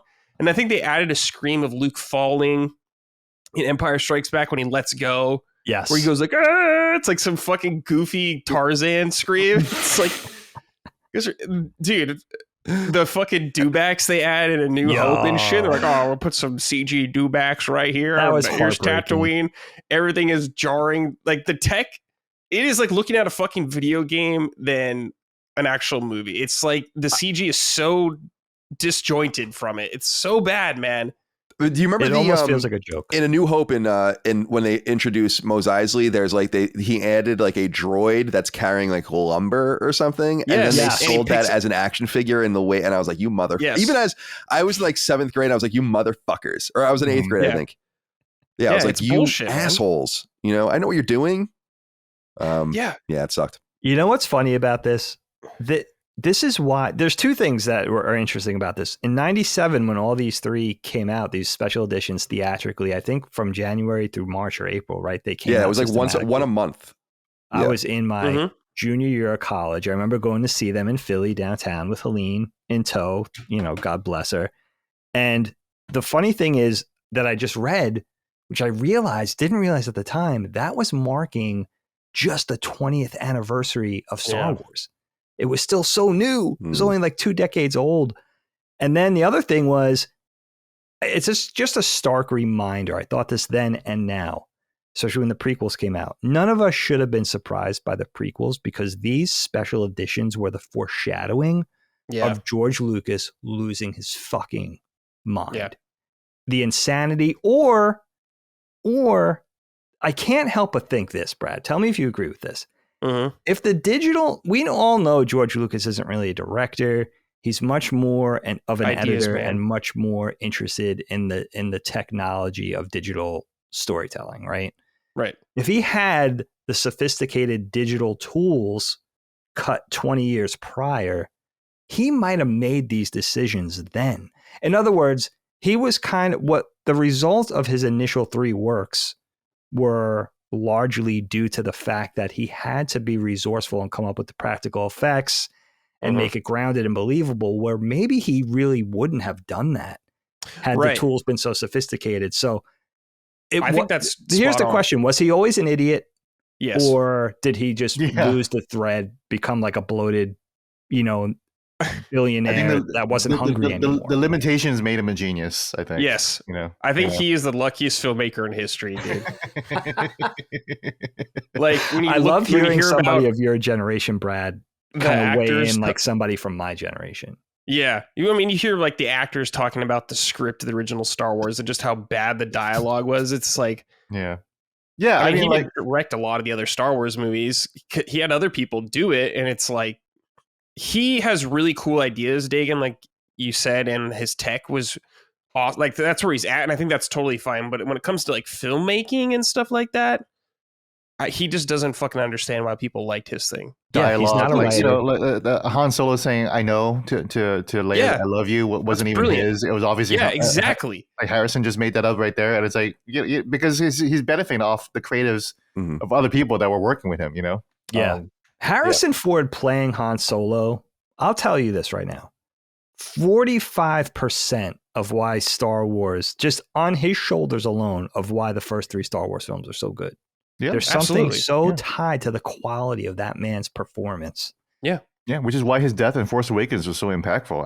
I walked away from the movie. I was like, I can't believe I just watched Han Solo die. That's Yeah. fucked up. Also, That was his I'm sorry. clause to be in the movie, though. He's like, you got to fucking kill me. Oh, dude." definitely, Exactly, yeah. Yeah. And I feel like no one knew that more than Lucas and Spielberg because they gleamed onto him for Indiana Jones. It's like, Yeah. That's true. they knew who was the star. You know, He's the poster child for charismatic actor. Yeah. You know what I mean? That's it. Absolutely. And he carried the other ones too, including there's a big discrepancy between the acting quality of a Han Solo and, I don't mean this the wrong way. I love him, but of a Mark Hamill. Like Mark Hamill's sure. a B actor compared to Harrison Ford. Mhm. But him, Carrie Fisher, everybody buoyed what should have been a lot worse. Yeah. Right? Be in front of and behind the camera, by the way. Oh, Carrie You know. Fisher was perfect too. God, I had the biggest crush on her. Yeah, for sure. So good. Princess So Leia. good. Everyone- And everyone's she princess. probably falls somewhere in between Harrison Ford and Mark Hamill, but probably maybe closer to Harrison Ford as far as acting chops. the people's princess. Gee, you know? Oh, Gene, it's so funny you bring that up because I was talking recently to Micah about how, Chris Raygun, Sacred Symbols co-host for people that don't know, our flagship show. Who doesn't He know has a that? huge crush on Julia Louis-Dreyfus. Of course, yeah. I keep tagging him in photos of Juliet I see. And it's funny. I was telling Micah, my wife, that I was like, I had just kind of grown up with Seinfeld from a very young age, where I never saw her like that, and I still cannot see Don't kid me. her in a sexual way. Oh, interesting. And because she was quite, I don't want to say doing it wasn't erotic, but she was doing very suggestive spreads even in the 90s. Yeah. Right. And she was a beautiful and very sexy woman. I mean, I guess objectively. Right. Mhm. But for some reason, I'm just like, I don't know. Even when I watch Veep or with these other things where she's very attractive too, it's like, I don't really see her like that. And Carrie Fisher is the same exact way. Like people always talk about the slave Leia and Return of the Jedi. And I'm like, I honestly don't think it's hot. Like that's Princess Leia. She's not a sexual being. She's I was Princess a horn dog Leia. when I was a kid already. I was already raring to go, baby. Well, that's the thing is I feel like for me, I don't know. I guess we were all kind of introduced to this character at a formative time, but I'm surprised that there are people that see her that way because I'm like, it's Princess Leia. It's like, no. It's like almost like that's your real mom. women. That's what I got to look forward to. Hell yeah, man. Yeah. It's for some reason she was something, who else I saw like that, which is even funnier is Xena. When I was in the in the 90s, where people were like, dude, I think Dad really thought that I was watching Xena because I wanted to see Lucy Lawless or whatever. Yeah, I really think he thought that. And I can understand because I was in 7th, 8th, 9th grade watching this or whatever. But I'm like, no, I'm watching it because it's fucking Xena. It's dope. I don't see Lucy Lawless in this sexual fashion. Very weird. So Yeah, I I didn't think look at it as sexual either, though. That's true. Princess Leia, yeah, Carrie Fisher had a sister thing. In fact, I remember being disturbed with the metal bikini in Jedi. Like, I didn't see her. I didn't feel like people saw her that way until it was thrust upon them. And then it was like, oh, now I'm supposed to look at her in a bikini? As a 9-year-old, I was even like, I'm uncomfortable watching this with my parents. It thrust her into it. And maybe that was just becoming an adolescent. yeah. Too, but it thrust her into a whole new perspective where it was like, wait, she's supposed to be wearing the white with the buns. Yeah. I got to say, creatively, I love it. Like, I think it's fucking dope. Like Jabba the It's Hutt. so cool. Jabba the Hutt has completely subjugated this woman. Like this royalty. Like it's crazy. It's actually badass. amazing imagery. Yeah, it's great point. great storytelling to start the movie off like that. What the fuck? It's Like, crazy. who is this guy? Yeah, it's Who is dope. I this think it's space slug? It's dope. You reminded me, sorry, the fucking special editions with Jabba, dude. That's the in worst. Let's talk That's what I was going to about bring this. up. It's the worst. Yeah. Oh my god. Dad, let's talk about this. Come on. Jesus, okay, they make Jabba Han is fucking running circles around Jabba Yeah, in that. steps on his tail. It's like the complete opposite of Jabba in Return of the Jedi. Yeah, It's like you made Jabba a chump in this. It's a like, what cartoon do you character, and he's so small too. He's so looks tiny. Han steps on his tail and shit. It's like, what is happening? And they here, put Boba dude? Fett in that scene too, right? Yes. So Yeah, that's they put annoying Boba as fuck Fett in too it, because too. it's like Boba Fett's. The idea was that Boba Fett is a bounty hunter. He has. Yeah, they made him Jabba's lacking. right hand man. Yeah, Yeah. very weird. Yeah, the Jabba stuff sucked. Even at the time, and I loved everything Star Wars at this point. I was like, because I agreed with you. How I was trying to think. I'm like, how did Jabba become like Skiff Jabba in all this time? Like I think they tried to kind of be a little squirrely with it in episode 1 by having him come out at the at the race to be like, oh, he really was mobile at one time and all these kinds of things. I'm like, and he's in Book of Boba Fett too, right? The Hutts are in Book of Boba Fett or Mandalorian. They're in one of them. They're in some of that, yeah. They're in Clone Wars and stuff. They're too. in Mandalorian too. Mandalorian, that's or Book of Boba Fett. I don't fucking know. Dude, the Hutts are everything that goes on in Tatooine at Jabba's palace is some of the coolest shit in all of Star Wars, in my opinion. Like that's 100%. That's why when people are like Return of the Jedi, I'm like, you're a fucking idiot. No, Return of the Jedi rules. Yeah, I know. Like, what are you saying? I love that movie so much. Me too. It's not Empire, but it's awesome. It's not nothing's Empire, but it is awesome. Neenum, Admiral Akbar. Come on. The one thing that bothered me about episode 1 special editions, though, or I'm sorry, episode 4 special edition, though, Brad, was I wish that they added those Biggs scenes back in some sense, like. That they filmed. Yeah, like with Luke and him. Yeah, like those on Tatooine. Like his relationship with Biggs in A New Hope has so much potential to just have a little bit more emotional resonance if they just set it up better, but they don't. And I don't really understand. I know that they're not the best scenes if you watch them. I'm not even sure like what resolution they have those scenes in ultimately, but I think they were in some sort of final cut before they made released the movie. I think so, yeah. So they must have it in some sort of form that they can utilize it in. I'm always just. That was always because those scenes pop up every once in a while. I'm like, yeah, like what? This is so interesting. It gave Luke a little bit more like we don't. Luke feels like a shut-in kind of without that scene, actually.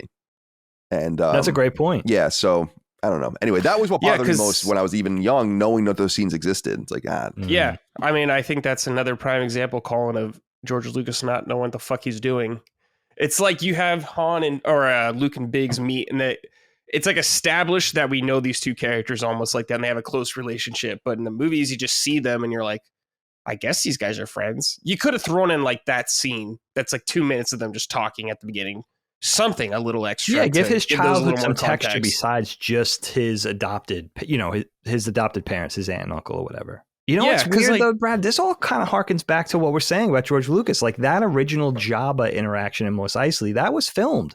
That was intended to go in the movie. So it was like, George Lucas didn't even realize like it was enough to just talk about the price on his head, the fact that some fearsome smuggler, crime lord kingpin was hunting him down. It was enough just to know that Han was this kind of character, lived this other life, was trying to dodge this guy, was in the offing of doing something that wasn't just for himself and joining the rebellion and reluctantly kind of joining forces with these heroes and stuff like that. We didn't need to see it. That's the thing, especially if you have the whole thing plotted out and eventually you're going to meet this intergalactic gangster, this fearsome, because, he's going to track Han down. He's going to end up in his hands, in his clutches. So we didn't need to see it. We didn't need to have the cash grab of the Boba Fett tie-in and the whole thing of like, it's almost like that whole show don't tell thing. It's George Lucas not being a writer, not being a director, not being actor friendly, not knowing, what a human interaction is. He's a very cold-blooded filmmaker. He knows all of the things, the technical things, but he doesn't know the humanity of telling a story. I don't think he ever did. I think, like Gene was saying, he was the luckiest filmmaker from the mid 70s to the mid 80s. And that was directly associated with everybody who he had in his camp. And then that luck just, it didn't happen the same way the second time. And then there was no third time. Yeah. Yeah. His luck ran out, dude. The flaw, like people saw him for what he was, dude. A fucking clown that got lucky. You know what's cool about the special editions though, Brad? Yeah. We all love Empire. I mean, is Empire everybody's favorite film here of the original 3? Yeah, it's one of my favorite films of all time.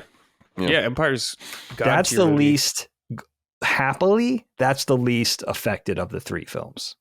Right? There's the least egregious stuff, and there's the Wampa editions, which are weird. Yeah, that's right. The Wampa, and then they added some stuff in Cloud City, right? Just like Cloud City had some stuff. He couldn't help himself there, and then Ian McDermott, which kind of understandable, and then the Tamara Morrison voice, right? It's no longer Jeremy. Who did the Jeremy Bullock Boba didn't Fett do the voice? Yeah, they changed it. Yeah, it's Jeremy Bullock in the original.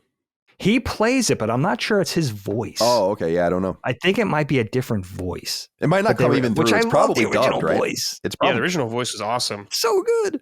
As you They wish. changed it, but yeah, there's not much going on in Empire. But then the Jabba's Palace, the original song, the original Max Rebo band.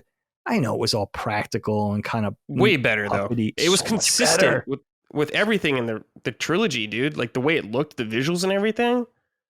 I It's miss so the jarring. song. All this stuff. The Yeah, the song was original better. musical performance is so good. That new song is so bad. It Mhm. almost stops me from watching Jedi. You know, I pop Jedi. I pop all the original movies on Disney Plus once in a while. That one breaks my heart the most, I think, is that Jabba's Palace performance. There's a It's hint just in that too Jabba's crazy. Palace too. That scene though, Dig, isn't there? It's funny, man. Like you can see George starting to fuck around with what would become Episode 1 and so on. And what I always remember, even as a kid, seeing it, because there's actually parts of the new stuff in Jabba's Palace that I like, and I'll get into one of those things in a second. But the dance, like the whole number itself, is unnecessary ultimately, and it's like I remember the dancers. It's like they're on a soundstage, like you could just tell it doesn't belong. The scenes don't mesh at all, and this became a huge problem in Episode 1. In my opinion, where like people were stiff because they were acting on blue screens, and it was just a strange problem. But you know what? I wonder what you guys think of this, Gene and Brad. Dagan and I have had a conversation about this many, many times. One scene I do like in the special edition is Boba Fett flirting with the dancer. Dagan thinks that this is immersion breaking and doesn't really fit with the character. I actually think it's kind of cool. It shows like a little bit of his humanity and sexuality, that he just like touches her chin as he walks by or whatever. I actually dig that. See, little things like that, just adding little things like that would have been dope. You know, where are you on the Boba Fett flirting thing? I like it. That's cool. That's cool. It's small, so it doesn't disrupt anything, and it leaves a lot to the imagination. And that's what I like. It's a tease. It's a literal tease, right? Mm-hmm.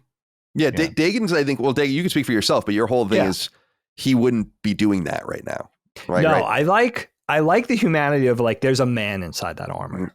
I dig that, but I'm saying Boba Fett is so single-minded, such a professional. Nobody's going to get the jump on him, that he's not going to get distracted, especially in a serious moment where he should be paying attention. Like he's not going to be distracted sexually, at least not overtly. But the job is done though, and then he does get distracted, and this is the job that fucks him up, right? Because it's before Luke shows up, right? So yeah, exactly, yeah. So you can already tell he's got his guard down. He's like, he's loosening up a little bit. Yeah, I'm here. Yeah, he's loosening up. He's pre-gaming a little bit, you know. Is it before Leia Bouche comes in? Or is it after? I can't remember. No, I think all of this is before, because that's when, isn't it? Oh, no, there's a scene before and then she comes in, then there's like a scene after, then Luke comes in. Yes. Right. So yeah, it might be in that that in-between scene. I actually don't remember. Yeah, because I never thought of Boba Fett as like this cold, calculated, like emotionless person. I just thought him as a scumbag bounty hunter. And then so like for him to do that, I'd be like, oh yeah, he's in the brothel. So he knows what time it is, right? That's interesting. It almost has this Game of Thrones. There's so much sex going on. Return of the Jedi corrupted me. It's like first bikini-clad Leia. Now, you know, Boba Fett's flirting with somebody. It's like it's like all my heroes are like, you know what I mean? It's like realizing it's almost like the distraction of Luke being sexually attracted to his sister. It's like there's something fucked up going on. You know what I mean? It's like there's too much sex. I don't need this. Like, totally. What do you think Bib Fortuna is doing with that fucking head tail of his? He's fucking putting that in all sorts of places. Flirting with R2. 1,000%. Yeah, this.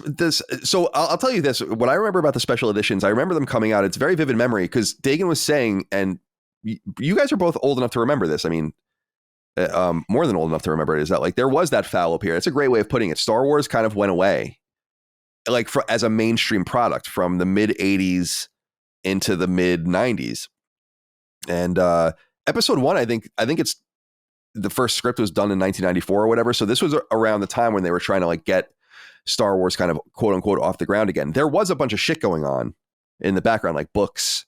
The role playing game was going on, like the paper and pencil role playing game. But this is when Power of the Force 2 came out, like the whole new set of figures started coming out. That's the stuff I collected and all of that. And so, Brad, you hit the nail on the head. Is like, it was cool because I grew up on the old VHS versions, and I remember being really excited when that black box came out with the three which was like, which was like a much better way to watch them. And I remember getting that. I think that came out in 94 or 95. I got it with the faces on the cover. So you see the Stormtrooper, right? And you see it's Vader, and then you see Yoda, right, for Return of the Jedi, yeah, right? Yeah, and classic. And they had the interviews in the beginning. There was like interviews about the movie and interviews about the next movie, and it was very mysterious and very fun. And so by the time these came out in 1997, I was amped. And actually, our mom, pulled me out of school early on the 3 Fridays that it came out. And I think it was January, February, March, or February, March, April, something like that, 97. That's cool. And I went and saw all 3 of them. And I was just I was really enamored with Star Wars at the time. I was a child. So I was collecting the toys and just, doing whatever it was. I remember getting my first Star Wars piece of like shirt, which was a Stormtrooper. And that was kind of in an era when people weren't really wearing like crazy IP driven graphic tees like they do today. Like everything's a fucking graphic tee now. So yeah, that was what was memorable about that, was that it was like, wow, we get these movies again in the theater, and people my age had never gotten to experience them, or even people like Dagan. Like, I don't think Dagan remembers seeing it. A New Hope was like something you saw on TV, right? First, I saw it projected on the firehouse wall, right, of our dad's firehouse in Brooklyn for the first time. I was too young to see that on the big screen, right? Because Empire was was the first time I 73. remember seeing. Yeah, so drive-through or whatever, the drive-in movie theater or whatever. Right. So that's what I remember about it. And it was kind of exciting. Like, there was like an optimism about Star Wars. And I must admit that at the time I didn't really hate it. Like, I thought the Jabba stuff was stupid even at the time and stuff, but I wasn't like really adamant about it. And I think in my opinion, and this is kind of what you're speaking to about the availability of the original movies, is I think the only reason that people don't like the special editions, is to the extent they do, is because they've made it so impossible to watch the originals and have forced these new versions of these movies, like you have said, that have even been updated from the special editions. So there's like a new version of them. And they refuse to acknowledge that there are old cuts of these movies that people actually want to watch. It's the stubbornness of the control of the film that I think bothers a lot of people, and I think has made the special editions worse, because it's not like an option or even a quirk, and then you have your opinion and it's a conversation. It's like, no, this is it. When you own it I own all the movies on Amazon, right? So it's like, those are the ones I have. There's no, it's like, no, there's no like toggle or anything like that. And that's what I think pisses people off. So in some sense, like, I think some of the updates were fine. I wish that if he just pared it back to even Empire Strikes Back level, even some of the weird things that they did in that, where it was just like, I didn't mind the ring around the Death Star explosion. I was like, okay, whatever, if that's what makes you happy. I didn't mind them the cleaning kind of stuff that right. Like, they cleaned some things up. They put some new, some new aliens in the background. It's like, okay, dude, whatever. I know and they're testing things out for episode 1 and all of that. And I get that. And I really do think that that's been an understated part of those films. And I don't know deep. I'm not like an historian, so I don't know if like there's a lot of stuff about this, but I assume that they were just fucking around to that extent to see what they could do and see what people thought of it. But yeah, it's just the unavailability of the original stuff. It sucks. Do you think it's some sort of contrived, forced Disney Vault thing where they're finally going to release the special editions and just make a buttload of money? I think it's a Lucas what else thing. Would be. I think it's a Lucas thing. He like didn't want it to come out. He insists didn't want the original. Yeah, that these are the versions. Yeah. Well, it's just he didn't understand. We'll talk about him in a little while, but like, I think the special editions do show in some sense that he just doesn't understand film to the extent that I think people expected that he would understand it. And I'm no film understander myself, believe me.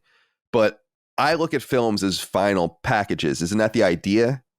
Like, blemishes and all. And then you can clean them up and make them higher resolution and do whatever you want to do and put them on Blu-ray or whatever. But the amount of, I could be wrong, but you don't see that with other filmmakers, do you? Where they're like, I'm going to go in and just fucking mess around with everything in the original movie. Like, can you guys give me some examples of someone that has done that extent. No, Like not episode to the Director's extent. cuts are level. usually longer. They're just adding in. Right, director's Think cut. about Coppola. Things that were filmed and cut. Yeah. Right. Yeah. Coppola was Lucas's mentor, right? A wonderful filmmaker, one of the best who ever lived. Did Apocalypse Now. Wanted to make a director's cut of Apocalypse Now. It's basically a much longer film. It's like the way he intended it to be. It was just too big for a theatrical release, right? So there's stuff in there that looks plussed, but it's really just essentially making a longer film. Your original vision, however. These are patched movies. Yeah. We can't get the unpatched version now. That's what, Dude, that's, it's that's like- what this is. That's true. We can't go Dude, back to the it's- Stellar Blade version 1.0 and get the bunny suit with the cleavage. Gene, it's them patching it. Like, think of it like this, okay? Sea of Stars, where they had the completionists in it at a point, okay? They Right. patched them out, okay? Yeah. It would be like putting them back in or something like that. They're patching shit in, then they're taking it out again It's interesting. and just doing more tweaks on that shit. It's just like he doesn't want to fucking stop, dude. I don't know what the fuck. Like, I don't know if he's getting in like the hard drugs or taking bong rips all the time. It's just like I don't know what the fuck he's doing, man. And he clearly didn't know either. Well, I think. Yeah. Well, I'm sorry. Go ahead, Gene. No, I see Kanye West as a descendant of this practice, because Kanye West, if you want to talk about someone who just fucks around with their final product all the time, Kanye West famously did that with The Life of Pablo, where he released the album, and I listened to it on day one, and the version that you can hear today is completely different from the version you hear on day one, because he was just out on Twitter and said, "Oh, I'm going to fix wolves," and it's a different song now, So that level of meddling, I think we've never seen before. George Lucas is the originator of this fucking trend, really. Yep. Yeah, and you're right that I don't think that there's any other filmmakers that do it to this extent. Not even Zack Snyder with his director's cut of Justice League. That was the original vision of the movie. They fucked it. They fucked it up.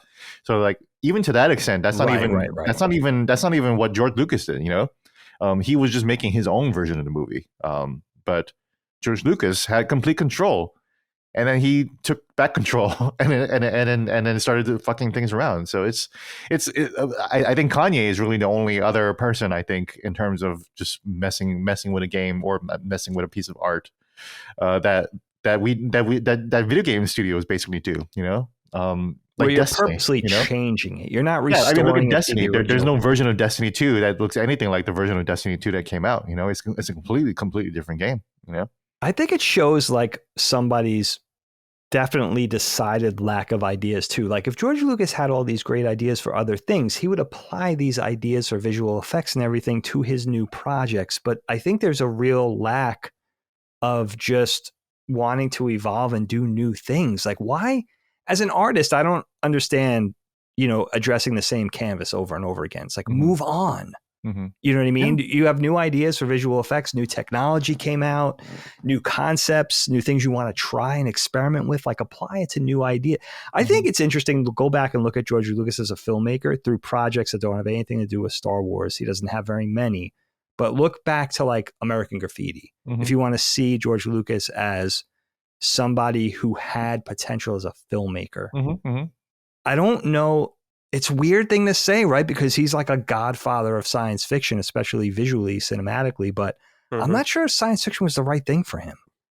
You know what I mean? It doesn't involve, maybe, I don't know. He's done a lot of weird stuff besides, not a lot, but, if you look at Howard the Duck and what else did he do? Red Tails and all that kind of thing. Red Tails is like the newest thing he did, right? And that's World War It's a II, weird I think, one. isn't it?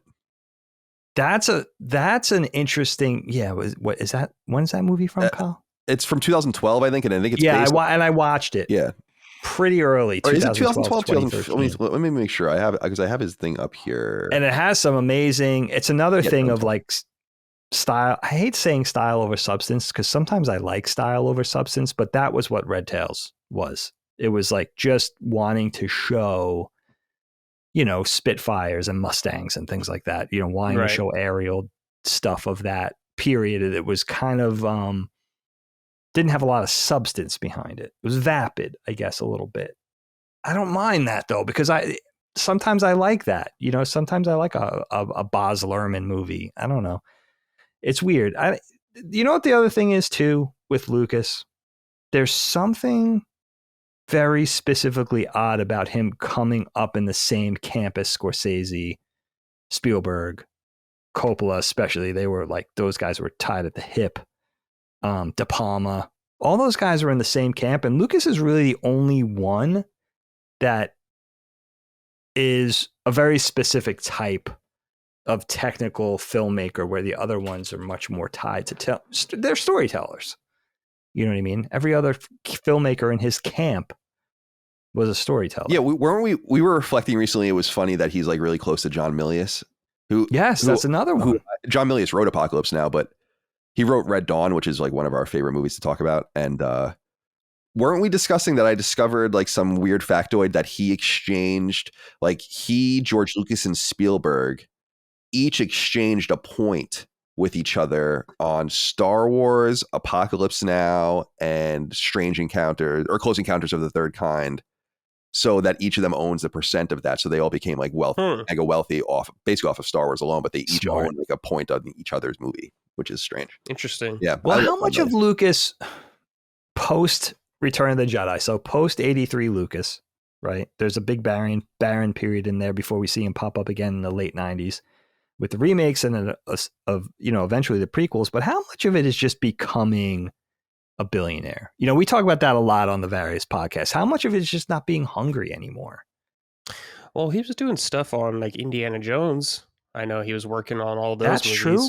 He was heavily involved in those. Yeah, he was involved in those. True. Yeah, I was going to say the same thing, but also I think that I think George Lucas really is very smart, and I think he had a very uncanny ability of like just doing these, like making these amazing choices, especially early on, like holding your licensing, and funding your own movies and just doing these things. And I just think he believes his own hype, and I think that he surrounded himself with people that were powerless around him.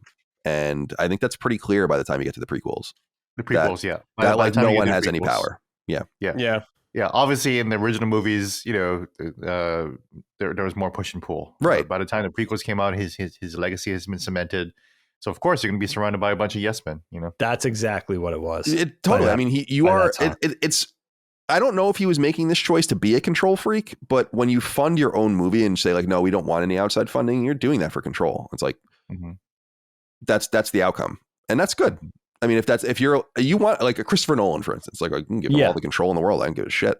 I just don't know that maybe George Lucas. Highway. Yeah, it's like, because again, people have pulled apart all of the prequel making of stuff and all the interviews to such a degree that it tells a very compelling story about what it was like to make those, in my opinion. And it was a monarchy, a dictatorship, and everyone was afraid of clearly afraid of saying obvious things about certain things. Like Jar Jar Binks is a great example. Sure, right? Sure. Like anyone that saw that way that was turning out would have been like, it's actually a pretty good idea, I guess. You have like a child, like his whole thing was like R2 and 3PO were like for children, right? And that was, and we Comic need relief. something like that or whatever. And I would have been like, I don't know, George, like this character kind of sucks. Like no one says that. Like no one thought that. I don't believe that. Kyle, I was fooled by that argument when I was a kid. I was like, all right, Jar Jar Binks, egregious, terrible, but that was way before I had kids, way before being a dad was a twinkle in my eye. So I was like, is this, I remember thinking like in my early to mid 20s, like, is this what being a dad does to you? It just changes your whole vision and perspective on things. But I'm here to tell you at 50 years old with 2 teenagers that does not happen. You don't just become a fucking idiot. And then people call up, it gets complicated because then people call up, well, look back at 83. There were the Ewoks. You're going to tell me the Ewoks are as egregious as Jar Jar Binks. I mean, come on. Like, that's not even an argument. Yeah, he's like, me step in the doo-doo. It's like, yeah. Yeah. The Ewoks don't even fucking talk, dude. Yeah, it's like a shitpost. They're brutal killers. Jar Jar Binks is like made from 4chan or something. Yeah, like, exactly. Seriously. Well, I mean, that's why. I mean, we can talk about George Lucas now, I guess. I don't know, but like that's why I like George. Well, are you satiated? Should we move on to George What do Lucas? you think?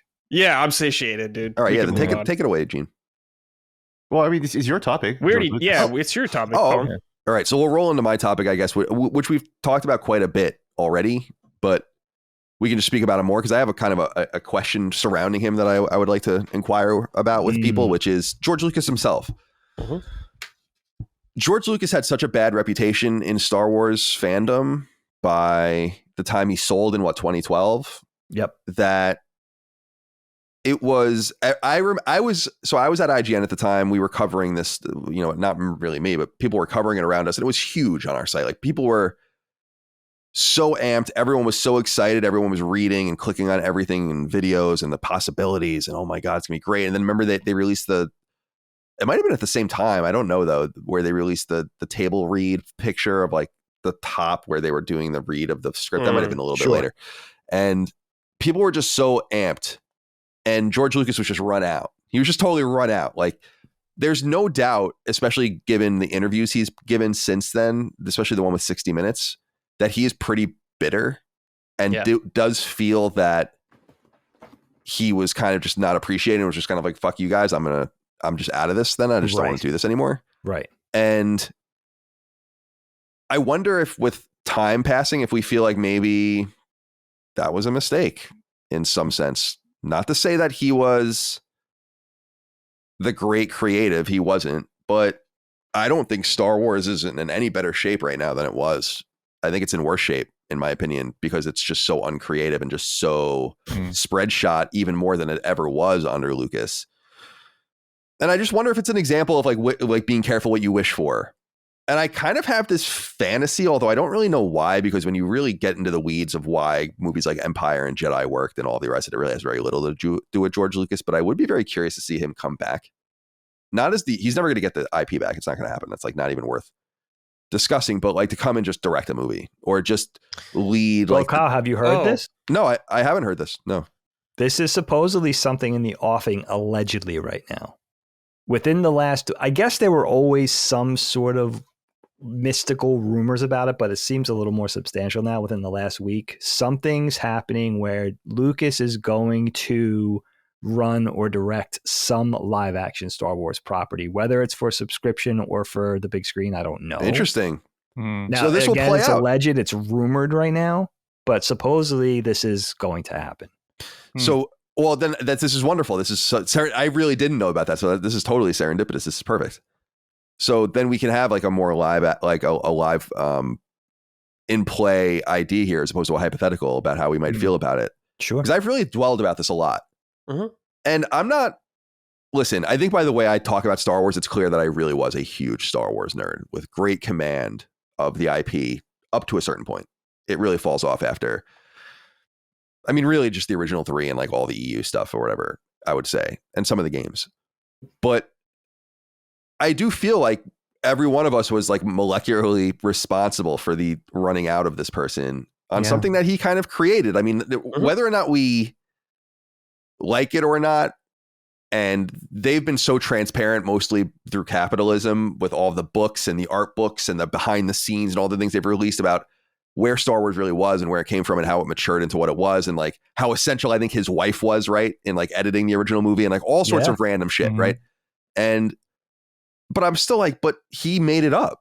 Like, and it's kind of a bummer that it had to go down like that. And that we were so, at least I was so frustrated by that point with Star Wars that I'm like, just get the fuck out of here. And it actually seemed to be good for a little while. Like we said earlier in the show where I was like, this is actually, again, episode 7 and Rogue One. I was like, oh, maybe you're cooking here a little bit with something. You're cooking with gas over here. I'm amped about this, but it didn't. But of course, it marvelized and became this fucking multi-spawn tendril thing that I hate now. And I'm amped to hear this serendipitously because I want to see what he would do. Like it will solve. Like this will be an interesting thing to say. Like, we'll have something in play now where you can actually make a direct comparison on if his magic or if there's something about him that matters or not. And so I guess I wanted to just ask you guys, and not even upon this rumor, but just generally speaking, would you go back to a George Lucas Star Wars as opposed to what it's become now? Yes.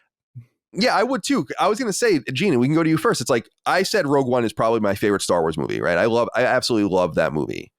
I have a really huge soft spot, like favorite movie of all time. One of them with Empire, where it's just like, it's not even a Star Wars movie to me. It's like a film, right? So maybe you'd have those two comparisons, but I would trade that in 2 seconds to get like the EU back and like the way it was, and Grand Moff Tarkin and the twins and like the Solo twins and like all the random shit. I would totally do that. So where are you on this? Well, let me speak on Rogue One real quick. I initially didn't like Rogue One. I thought it was a very bad character movie. Yeah, it is. It is. The characters are terrible in Erso, yeah, who the fuck is Jyn Erso? And then her dad dies, and then all of a sudden, like we're so invested in her dad dying or whatever, right? So it just wasn't a very good character movie. And Gary Whitta wrote the script for it, and for the longest time, I had this like beef with Gary Whitta for no reason because I didn't like Rogue One. I think Gary Whitta's a cool guy. I think he's a fine fella. Yeah, he's interesting. I know him personally. I haven't spoken to him in many years at this point. Yeah. I think he's an interesting fella. I think he's very smart. And eventually, I actually came around really, really, really loving Rogue One because I think I told you this, Colin, that I started to see Rogue One as less like a character or Star Wars movie and more like a Black Hawk Down movie. Or just a war movie. It's a war movie. Once I saw Rogue One as a war movie, like a literal Star Wars movie, and I was like, you know what? Maybe the character moment didn't need to be that. It's just in the background. It's a background story for this war story that's really well told. I loved it. Right, with George Lucas. At the beginning of the podcast, we talked about how the racist Chinese trade federation, right? Yeah. Even though they were racist and stupid, look how memorable they were, right?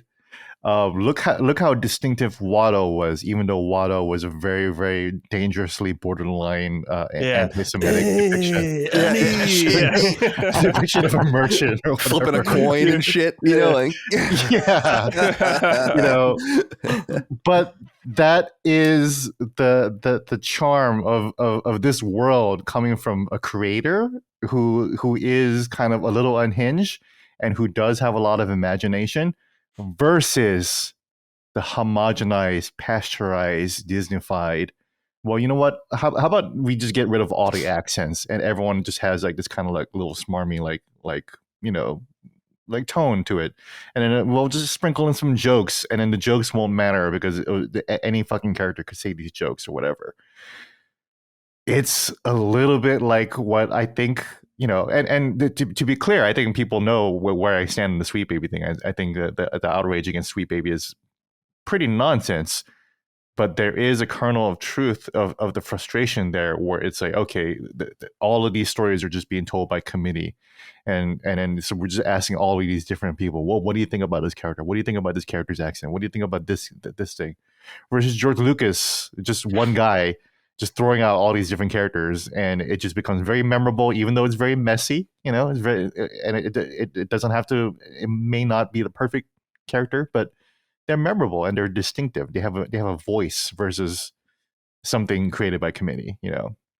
So that's how I feel. Like, I think that's where I feel about where I miss George Lucas the most, because even though the prequels were a complete disastrous movies, they're horrible stories, right? But they're unique, though, like how fucking stupid was it to turn all the stormtroopers into this one really handsome Mexican guy? What a fucking unhinged plot story that was. But you would never hear that from Disney, where it's like, oh, well, we're just turning the stormtroopers into this one Mexican guy. They have to deal with that.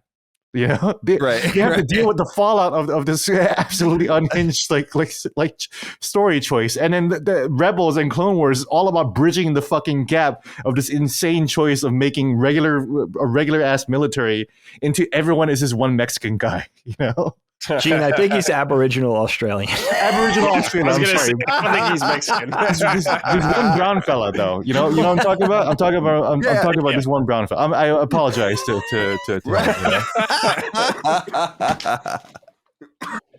I'm just and saying. The Trade Federation was a tribute to the Asians, Gene. And it's great. I'm saying it's great. It was a tribute to the Asians, and it sounds fantastic. Of course, I can. Obviously, I forgot what Vice Gunray say, but I remember his name, Vice Gunray. That's right. I remember how his voice sounds. I remember what he looks like. Yeah. Where are you on this? Can I go, dude? I got thoughts on this. Yeah. Please. Fuck no. I would not give it to George Lucas. Fuck Brad. no. Love him. All right. Well, first of all, Kathleen Kennedy, who's kind of the head of Lucasfilm, was put there by George Lucas himself to run everything. She was his girl, dude. She'd been around forever. So He put her in power. Like, obviously, she didn't know what the fuck she was doing, though. But Okay, I didn't know that. Okay, he interesting. put him in there. Dave Filoni, who's around a lot right now, is kind of like George's protege.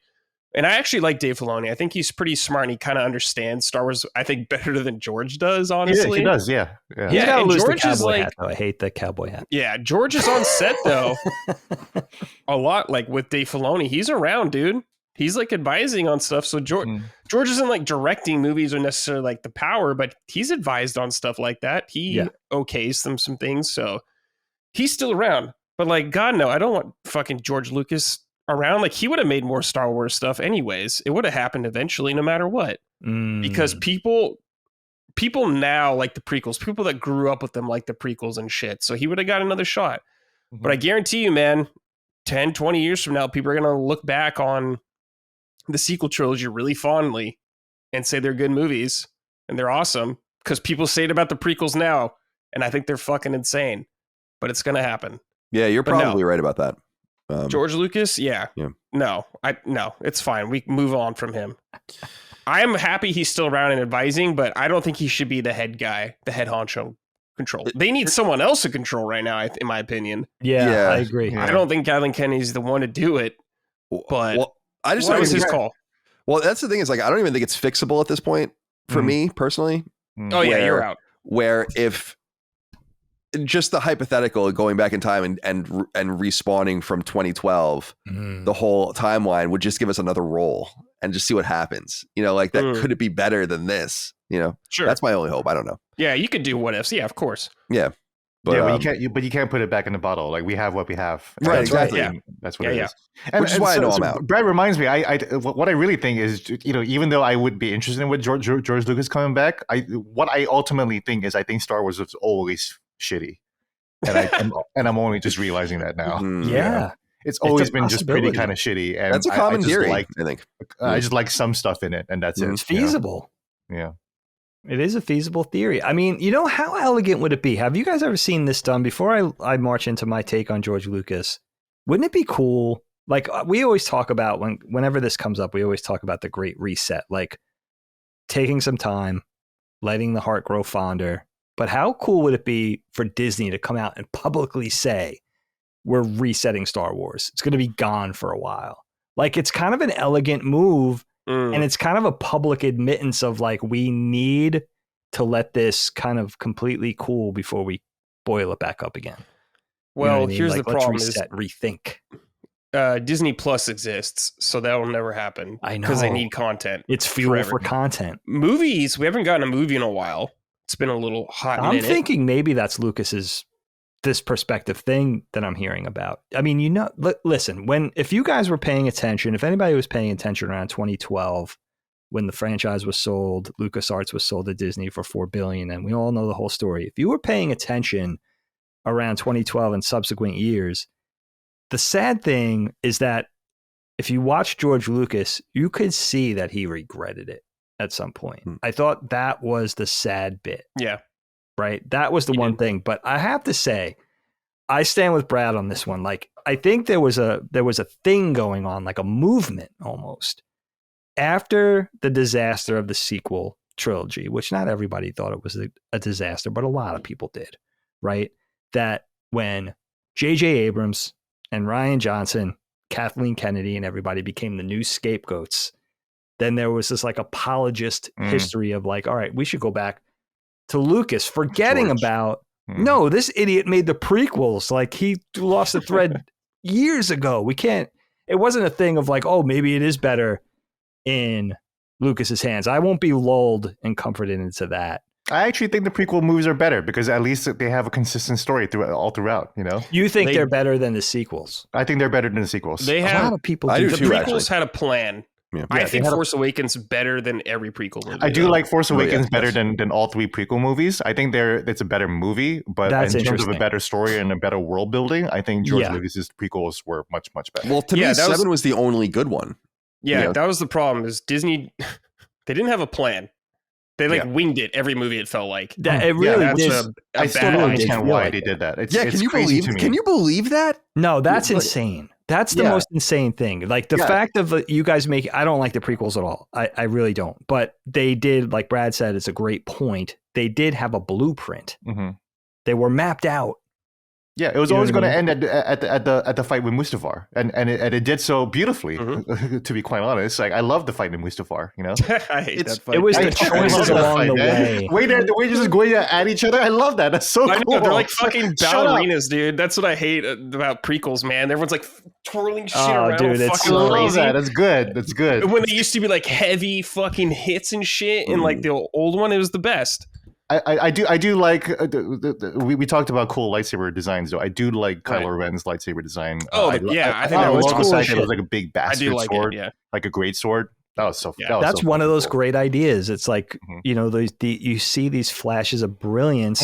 Yeah, I mean the prequels. I have so many problems with the prequels, man.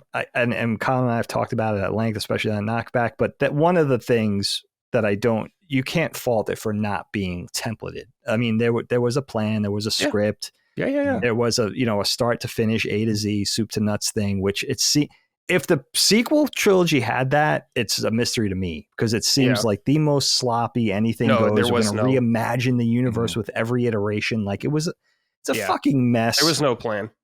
It makes no Ryan sense Johnson, that they did that. I can't believe I'm all not these even years later, faulting why that was a decision. I'm just it was so weird, man. And that's true too. Like, who was it, Brad or Gene, that said Kathleen Kennedy dates back to the Lucas Spielberg camp to like Raiders. Mm-hmm. I mean, she's been around for a long time, dude. Yeah, she worked on ET and stuff. Poltergeist is when she came in. I'm not sure, but since the early 80s. Yeah. So this person has been around.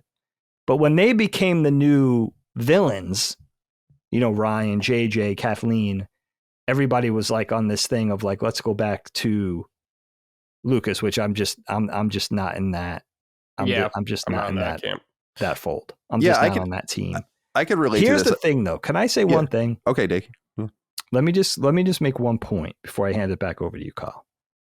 There is some hope in giving Lucas and letting him helm another Star Wars project, in that I think he will be so cautious not to return to the flavor of what he gave us with the prequels that maybe there is some sort of corrective, however artificial thing where he comes in and does, I don't know. I don't think it's good for a creator to do that because I don't think he could genuinely give us something that we'll like, but he might be so sort of whipped and scared now, right?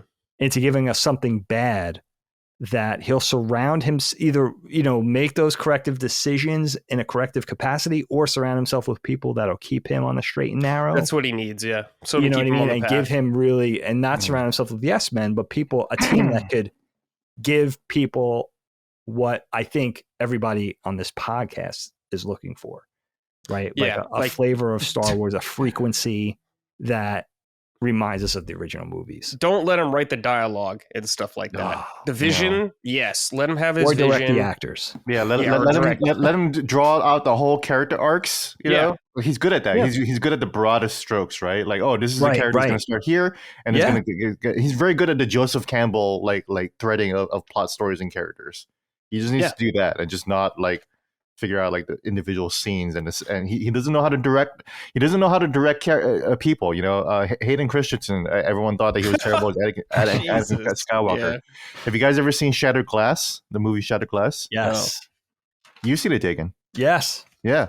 So for those who don't know, Shattered Glass is about a journalist named Stephen Glass, and he was a reporter for the New Republic. And he was a star reporter, young, and this is a true story, young and go-getting, and he was able to find all these crazy stories about Republicans doing cocaine at the RNC and everything. And it later turns out that every single story he made up was fake. He was just making shit up. And it was because he did one story where he interviewed this hacker who was hacking all kinds of companies, and he was holding these companies on ransom, and this kid became a millionaire through hacking, and it was all fucking completely made up. And Hayden Christensen was the journalist; he was Stephen Glass, and his performance is tremendous. He does a perfect job of depicting the squirrely, weaselly like DC journalist. I'm in DC, so when I watched this movie, I watched the movie when I was a kid. Before I met DC, and I come to DC and I meet all those people, and I'm like, wow, you're exactly like Hayden Christensen in Shutter Class. All these like social climbing, like nervous people that just really want to like look good and without really doing any work. That's Hayden Christensen was perfect for that. So that was the movie that really taught me, oh, Hayden Christensen is a tremendous actor. George Lucas did not take any of that shit like out of him, you know.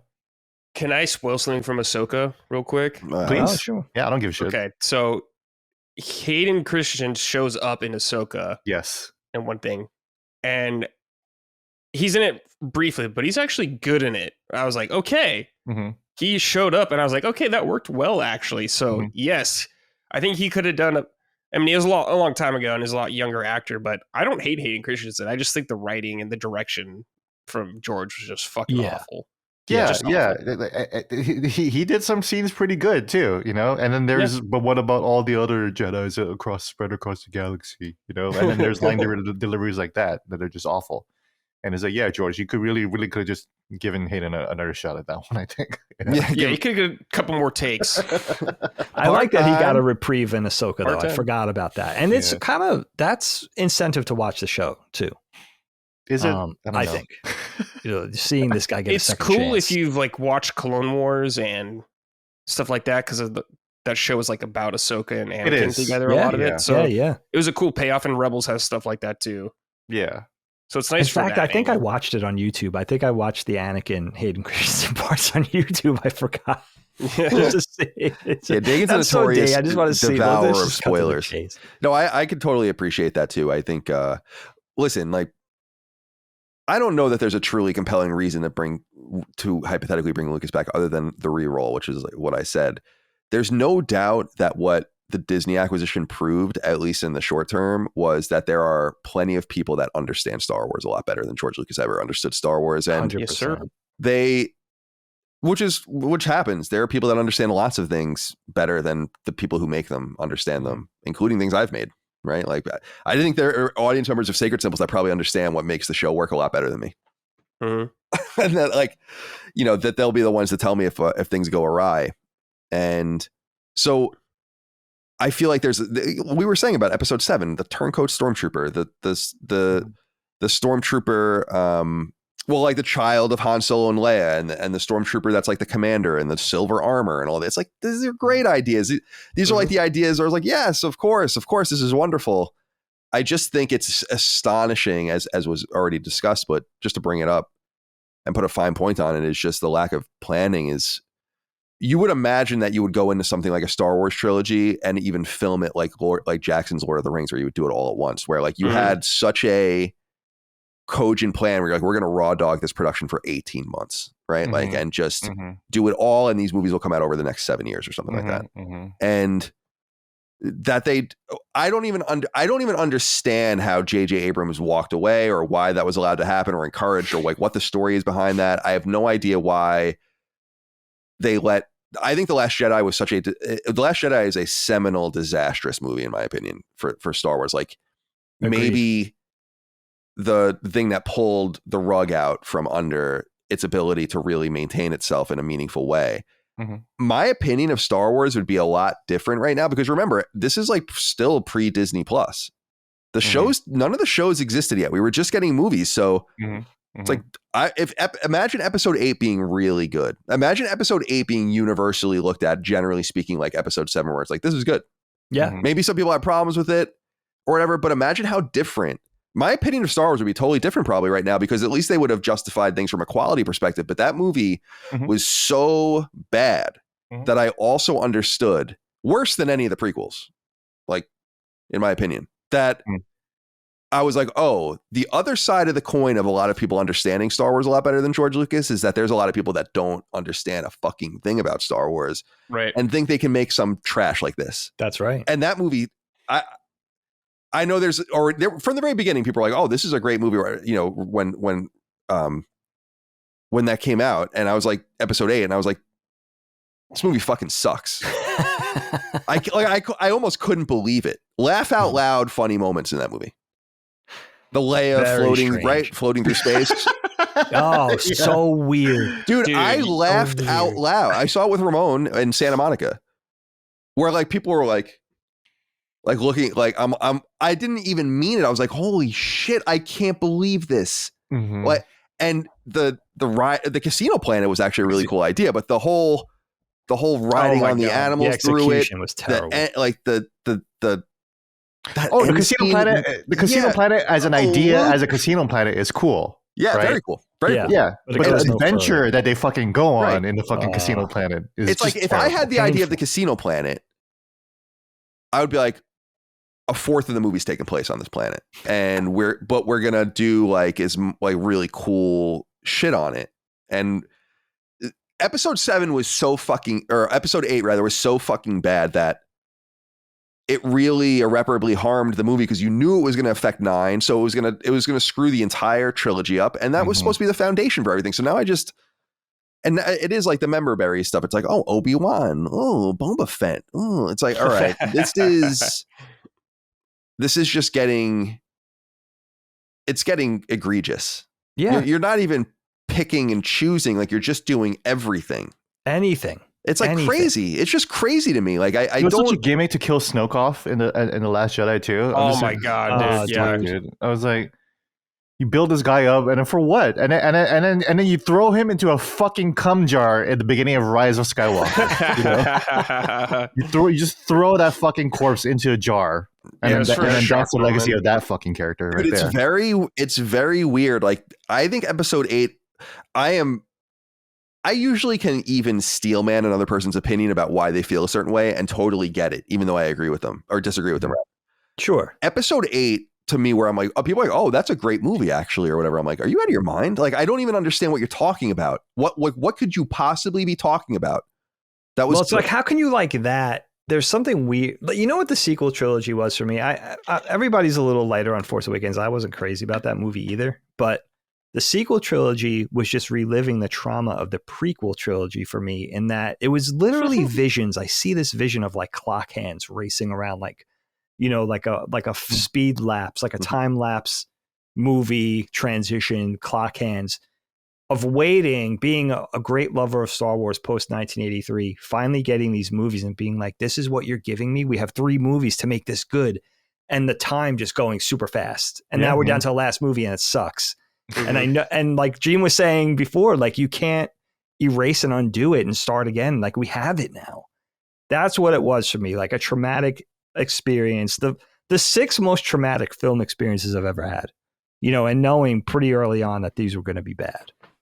And sequel trilogy was the same thing. But isn't it? Damn, dude. But here's the thing about it. This is what I don't think people. The shit. Like you just sent me into like an exit. Yeah, I did enjoy episode 3 and Force Awakens, but that is still 4 of the traumatic like theater going experiences I've ever had. That's a lot of traumatic theater going experiences for one. This is what it's going to be. Fuck that. It's bullshit. It's true, dude. Like, this is the thing about Star Wars fandom that I think people don't understand, at least from my perspective, is that it's supposed to be like a holistic thing where they are supposed to be interconnected and touch each other in some way, so that when a product is bad, it actually starts to affect other things around it. And when you make weird decisions in movies, like episode 9, I remember I didn't even see it in the theater. I waited. I was like, I'm not fucking seeing that in the theater. And I think I didn't take, we did like, it took like 2 years or something to see it. Yeah, you were. Oh, Rise of Skywalker. That's right. Yeah, you took forever. Yeah, there was only one person that I heard of that after Phantom Menace refused to watch the next 2. You were the second to that of like, that's badass. Like they were just done. They never even seen it. I wasn't even curious. I was like, I'm not fucking like. And then did you ever talk about what you felt about Rise of Skywalker? Yeah, we did a knockback, I think, on it. Okay, I should watch that. Okay. Yeah, and I have to watch all of these again at some point because I haven't seen any of these again. Really, it's like I was like, this is not only bad, but throws again, just like the fucking prequels, into question all sorts of things that were cool in the original movies. Why do you insist on doing this? You know, now you're going to ruin Star Destroyers. Now you're going to ruin the fucking Emperor. Now it's like It's oh my god. Oh yeah, because we can just 3D print. We can just 3D print Star Destroyers on the ground for a couple of years. So just like, like 10 years or whatever. You know, Dagan and I always talked about this with the Empire, right? And the prequels didn't really touch the Empire in this regard, so it was totally fine. It's like we looked at it.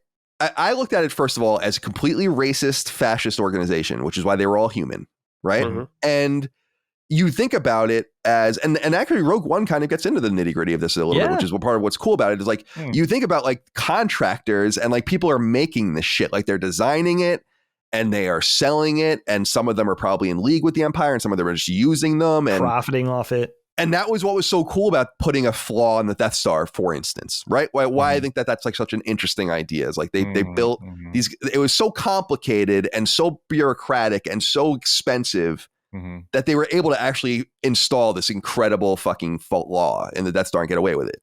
And the new movies just, every choice they make, like just like in the prequels, it's like, oh, the stormtroopers, no, don't get to it.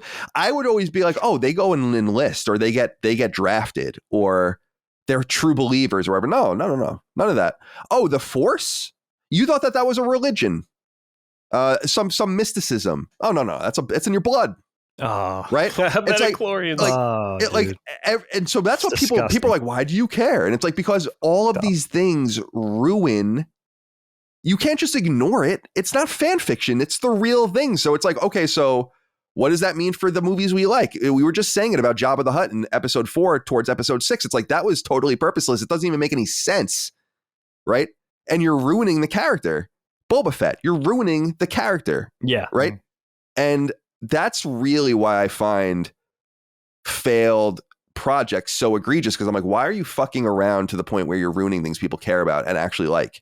So Palpatine's back, and everything Anakin did in Darth Vader in Episode 3 is just a wash. Is invalidated. Just whatever. None of it really matters. Done, you know.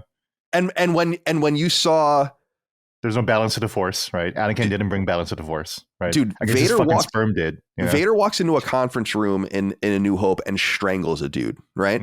And you're like, oh, that's fucking crazy. Like, what is this like weird Force? Oh no, that was could be measured by Qui-Gon. Right.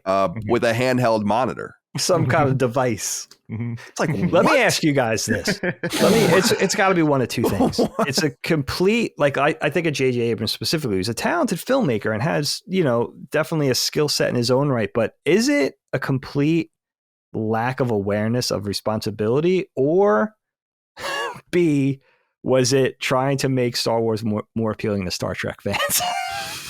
Because it gets very Star Trek all of a sudden.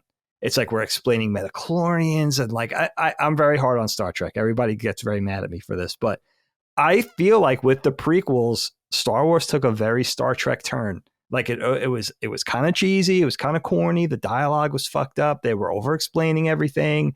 It was a lot of science and not so much mystique. It just became uncool. The diner scene would be right out of Star Trek: The Next Generation.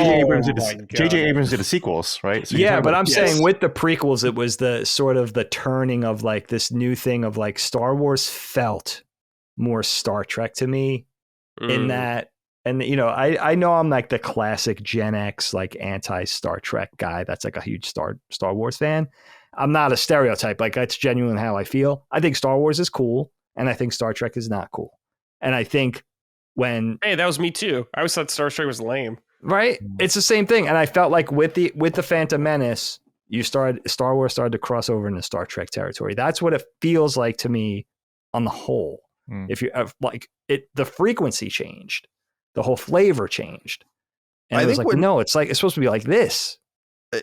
I think when with the sequels, like the J.J. Abrams thing, I don't really know the ins and outs of like what happened with him and like why he didn't do the next movie or all three of them. But to me, it would have been like, hey, asshole, it's Star Wars, like you're going to dedicate a decade to this. Like that's the way it's going to go. Yeah. If you're going to do it, like what is wrong with everybody? I don't understand. People made fun of us because Dagan and I we did these episodes of Knockback where we tried to write our own sequel trilogies. Yeah. And like, so we wrote these like elaborate plots, like two respective plots that we like unraveled over several episodes. And I was like, I liked my idea because it focused on things that I think that Star Wars needed to focus on again, which was like religion, like the Force as a religion, and like the extremism that can come around from that, and like true believers and all that. What do you think about The Last Jedi kind of like skirting around that issue? Because it tried to like flirt with the issue, right? It did flirt with it, but it was in a very, what I understand about Rian Johnson's approach to the film and making the film, it's very much blasé. It's like, no, not really. Yeah. You know, oh, you think this is important, or you think Luke would care about this, and you think Luke would feel this was sacred? No, never mind. Yeah, you know. And my whole plot, Dagan might remember, is like I wrote this whole sequel, erasing the sequels, where I was like, Luke is basically courted by like these like Force religious extremists that like worship him basically, and like how it's like tied into this whole major corporation that's trying to exploit the Force. And how like Luke sort of kind of like becomes bad over the course of the films, because he's like, even he can be corrupted by like the insane power of it or whatever. A lot of people made fun of it. I understand. I mean, I wrote it in like 2 seconds, but it was Colin. You know what that sounds like? That sounds like an EU book. That sounds like an EU story to me. You know, right? It's very much flavored in the EU spirit of like, oh well, here's this crazy shit that's happening to Luke now, and then it's involved with corporations and shit that doesn't involve the fucking Empire at all, you know? Right, exactly. And then I realized that maybe it's just that we're just looking too far and wide for Star Wars. That like what was appealing to me, even like what it would, maybe I was just the right age. I was a prodigious reader as a kid. I loved reading, and these books were just coming out, and I was reading them all, you know, along with a bunch of fantasy stuff and a bunch of other sci-fi stuff and whatever. And then. Like, so maybe it was just a time and place thing. Maybe I never, this gets back into the question that I think was you presented, Gene, which was like, maybe this shit just sucks.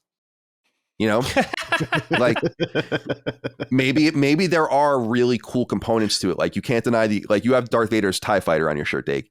Yes. Yeah. Or like all the different TIE fighter. Like I love the TIE bomber, the TIE interceptor. Oh my goodness. The A-wing and the B-wing and the Y-wing and all these different things, the AT-AT and the AT-ST, like these are all amazing. But maybe those are the exceptions to a rather blasé and ridiculous story that I don't know. I don't know if it's that either. What's so funny about Star Wars to me is that it's like deeply cultural and anthropological, like in the West. There's something about it that is so much deeper to people than any other license. And that's just by nature of your exposure to it. And this is what I wanted to ask you guys about this. Like we look at Star Wars as this thing that was like kind of beaten to death. And George even started to do it, right? LucasArts really, and the books, and then the movies obviously gearing back up. But there was that kind of down period, like Dagan was saying, where he was producing the indie movies and doing some other things. And like he was working on Labyrinth a little bit and like all sorts of other stuff. But it's like, what was he doing? What was the idea? Why wasn't it obvious, in other words, that he should just keep going at that point? What stopped him from doing that? And then... Because it didn't seem like, because he would always say at the time, it's like, oh, we didn't have the idea. And it's like, well, that didn't really seem to stop you later, George, did it? You didn't have any fucking good ideas, you know? So that can't possibly be the reason. I'm always fascinated by that, about the way culture changed, where not only was it not natural to continue that trilogy, but no one probably was even like, oh, well, I guess that's the end of Star Wars. And then everyone moved on with their lives for 10 years until it reared back up outside of the EU and the toys and all that kind of stuff. I'm just fascinated about what happened to him in that period where he kind of wanted to go back. Was it the lure of making more money? Was there a creative lure? Obviously, telling the story of Anakin is obvious. I mean, that's not my problem with the prequels. It's like, that's obviously where you would want to go. It's just, and how he becomes bad. Yeah, sure. That's great. Yeah, the story of Anakin is the template of all prequel stories right now, you know? You want to find out, you know, if there's a Thanos prequel movie, it's because George did it first, you know? So the story of Spielberg, I mean, not Spielberg. First of all, I want to say, like, I think the Raiders the indie movies, I think it was Spielberg who always kept those movies honest. In other words, I think that's why the original, especially the original indie trilogy, wasn't tarnished by Lucas largely. And Spielberg's not a perfect filmmaker, but there's something in that that team, or something in Spielberg specifically, that kept the first three indie movies amazing. Spielberg's interesting though, right? Because he was so successful so early. By the time early 78 rolled around, and I remember, right? Like you hear the stories, He was so burnt out after making Star Wars. He really didn't know what he had. It was a very strange thing for the time. He was sort of burnt out, having a nervous breakdown. And Spielberg they finished the movie, put it in the can, and he was whisked away to Hawaii by Spielberg for a few weeks, right? Over that time, because he had the merchandise rights, by the time he got back from Hawaii 3 weeks later or whatever, he was already a millionaire many times over. So he went on, we talk about the loss of hunger or not being hungry anymore, being successful and what that does to somebody. He still went on to make 2 great movies after becoming very successful.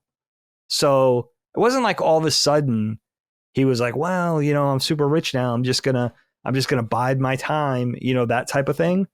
I think he was truly done with Star Wars for a little while. I can understand as a creator, not as a filmmaker specifically, but even just working on an animated series for a long time, you kind of get bogged down. You get very narrow-minded. You get very one-sided, and you're just ready for a new challenge.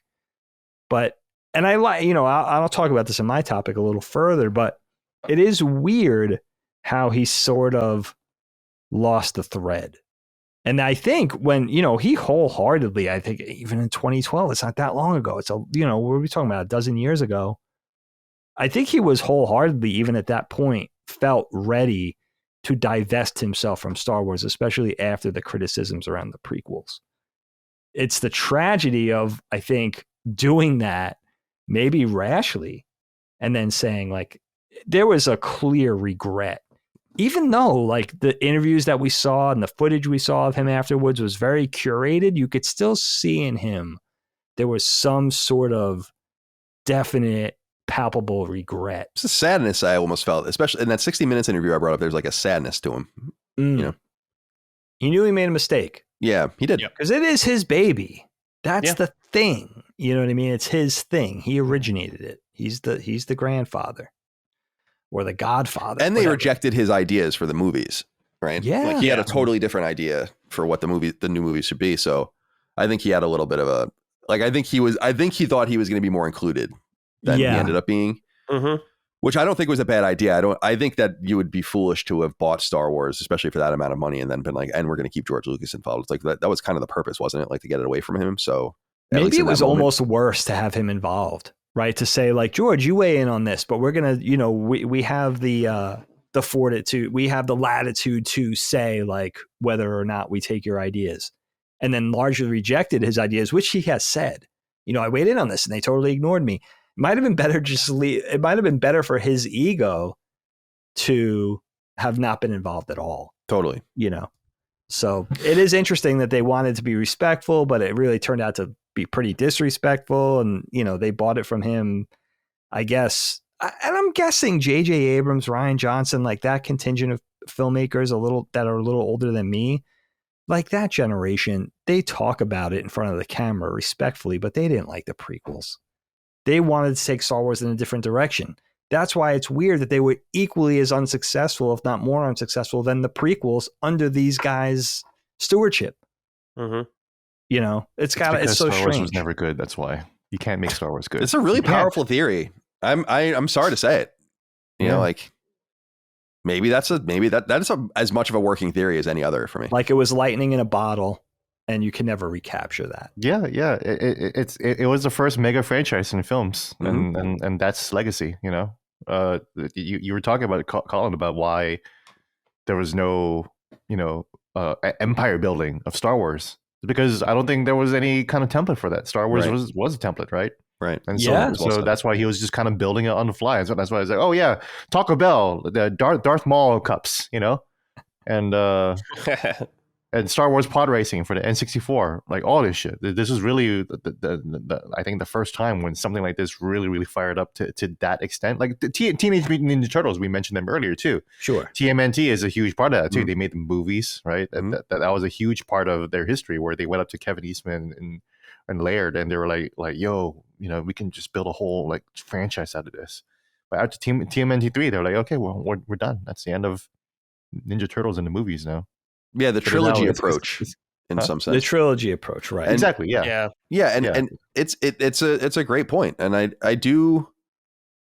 There's a level of respect I have for not running it into the ground and not even knowing that you could run it into the ground. And I guess what I'm saying is I do kind of feel for him in some sense. I am also kind of bummed out that he just doesn't make anything. Really, like I love all the clips of him just fucking around like at the mall food court. Yes, love it. Also that awesome shot of him in that random documentary where he walks up behind the person and it's just George Lucas.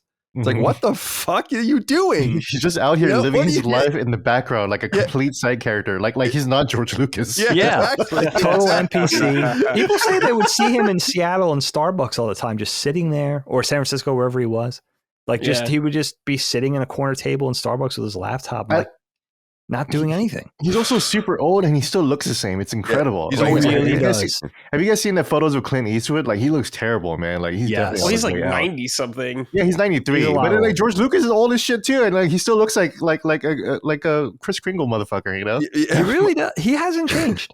He really hasn't. Micah was saying that there was that amazing picture of King Philip or whatever going around before he died, where he was in the car and like he was driving somewhere and he looked like he was basically dead.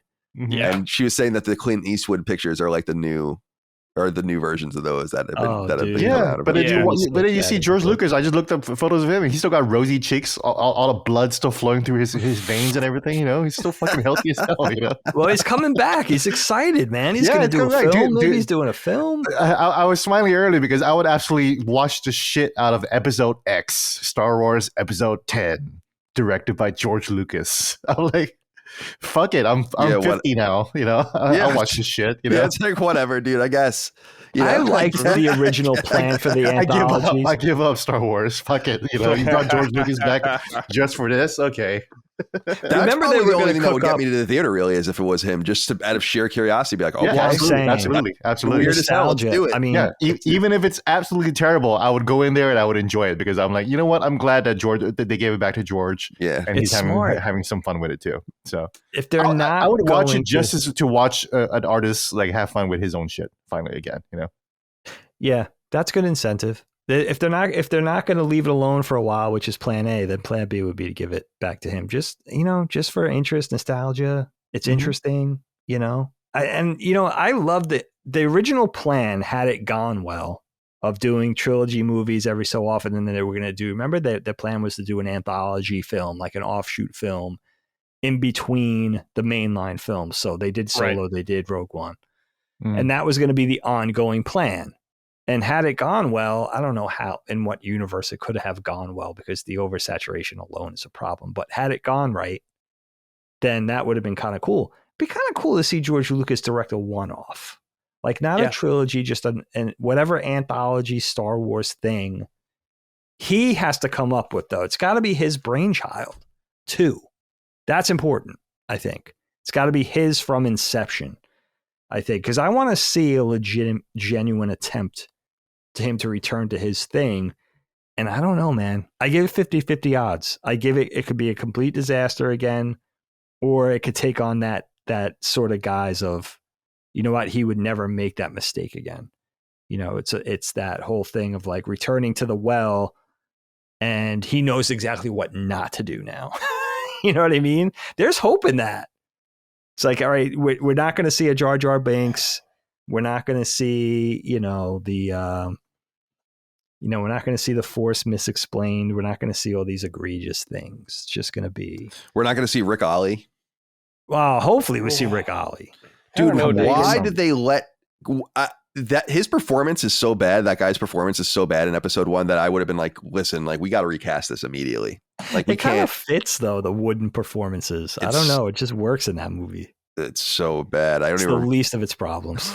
Poor Jake Lloyd, little Anakin. Oh, yeah. He had like years of like therapy and everything. Yeah. I got news for you. Natalie Portman's not good in those movies. She's a good actress. Long Island's own.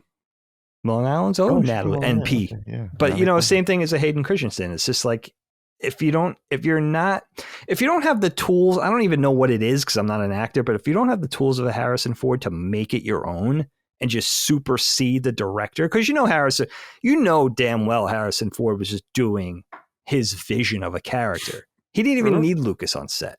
No. Right? But not every actor has those tools.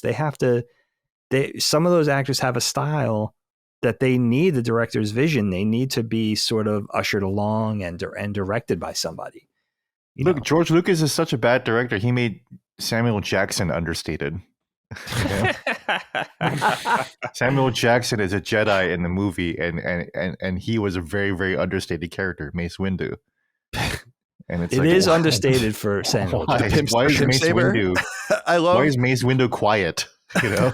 Yeah, he's like on Ritalin or some shit, like during the entire fucking prequels. You know? Do you remember that? I think it's true that NSYNC was supposed to be in the second in episode 2. Yes, that's no a true way, thing. Really? Yeah, and that Yeah, that like they were basically, and they were, it was impressed upon Lucas that like you can't. I'm pretty sure that's 100% true, right? That's awesome. That's true. I think it came. George Lucas is one of those guys. Like, I have a daughter. She likes Vanilla NSYNC. Ice. Why can't they be in the movie? It's but Vanilla Ice being in the TMNT movie too. You know, just doing the ninja rap. You know. Yeah. So NSYNC would have some kind of that was dated even when it came out. Like I remember we seeing were like, that. what the fuck is this? Yeah, Dave and I saw that in the theater. I remember being like, even as like a young child, being like, this is so cringe. It's a little weird. Yeah. By the time that was on VHS, Vanilla Ice was like out of like totally not. Yeah. That's how fast media moved already back then. You know.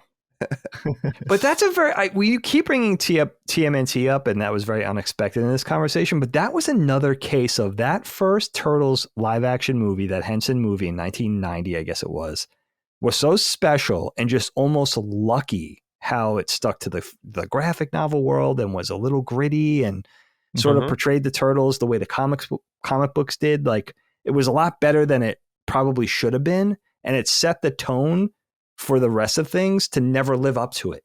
It is almost like the initial 3 Star Wars movies.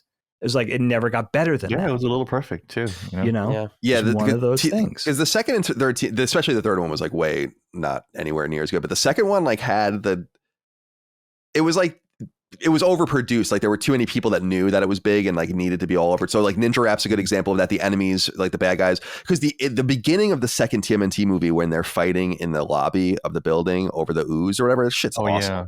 And you could tell that was like them actually getting a really good choreography and like getting crazy with it and actually putting money into it and all that. But yeah, it kind of went out to lunch after that. But I remember, it's so funny. I remember seeing that, both of them in the theater with you. Actually. Yeah. Although the Vanilla Ice metal band, Methods of Mayhem, not bad. Oh, right. If you guys ever listen to them. Yeah, I know that. That's like a band, isn't it? There's like some famous people in that band, I think. Like I guess, I forget. Artists and shit like that. Yeah. Or maybe I'm confusing with Tommy Lee's band. Vanilla Ice has Tommy a metal Lee. That's band? what I was thinking of, Tommy Lee. Yeah, we did. Vanilla Ice did a rap metal record, which I have on my phone. Methods of Mayhem is on your phone. Yeah. You got it ready to go.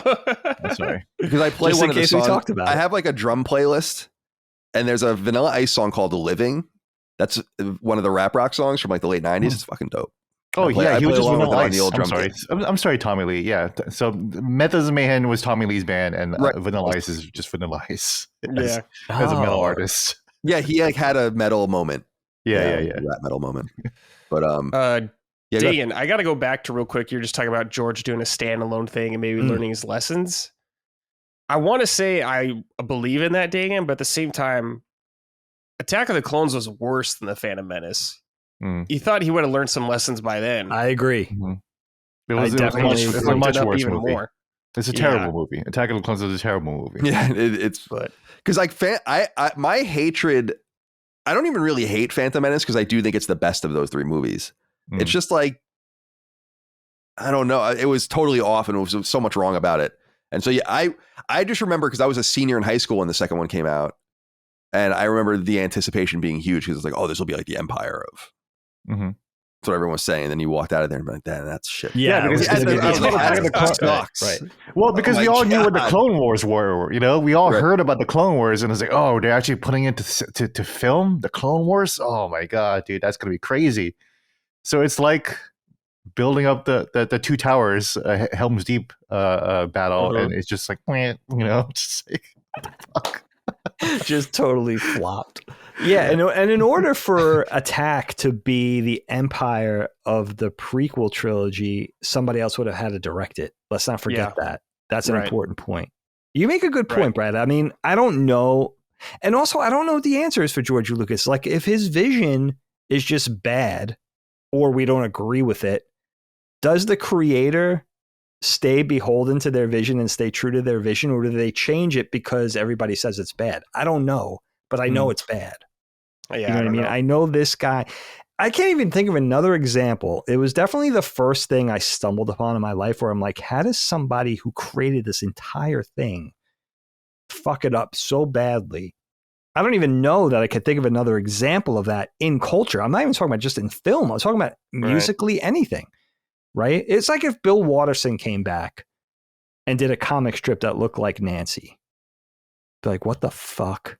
You know what I mean? It'd be like, I thought this guy was a genius. You know what I mean? That's like, it's an anomaly. I can't even think of another example of that. Sometimes you love a band, they come up with an album that's, I don't know, anticlimactic, right? It's not as good as what they've did before, and then they return to form in their subsequent album. But George Lucas just got bad and stayed bad, and it was like this thing of like, how did this happen? I don't even know. Like, I feel like we could talk about this forever and never really come up with, because I've done hours worth of podcasting on this. I was praising episode 3, right? Because I really love the Obi-Wan and Anakin fight. But the only reason why I love the Obi-Wan and Anakin fight is because Anakin and Obi-Wan are fighting. You know, I was gonna say they could really put really bad dialogue in that fight, and I would still love it. But they did put really bad dialogue in that fight. You know, that's the fight where Anakin says, "If you're not with me, then you are against me." You know, and in my view, all the Jedi are evil. Like this is the dialogue that I loved, and I watched episode 3 times in a row at the theater when it came out because I was so fucking hyped on that fight itself. But then when you actually watch the movie, I like the first 5 minutes on that single shot, and I like the fight scenes at the end, you know, and everything else in between is just like, like, even the fight scenes are terrible. Yeah. You know, the dialogue is terrible, but I like, but because again, George Lucas is good at making the broad strokes. You know, it's cool that we ended at an Anakin and Obi-Wan fight in the middle of a fucking blowing up volcano. That's sick. That's great scenario writing, you know?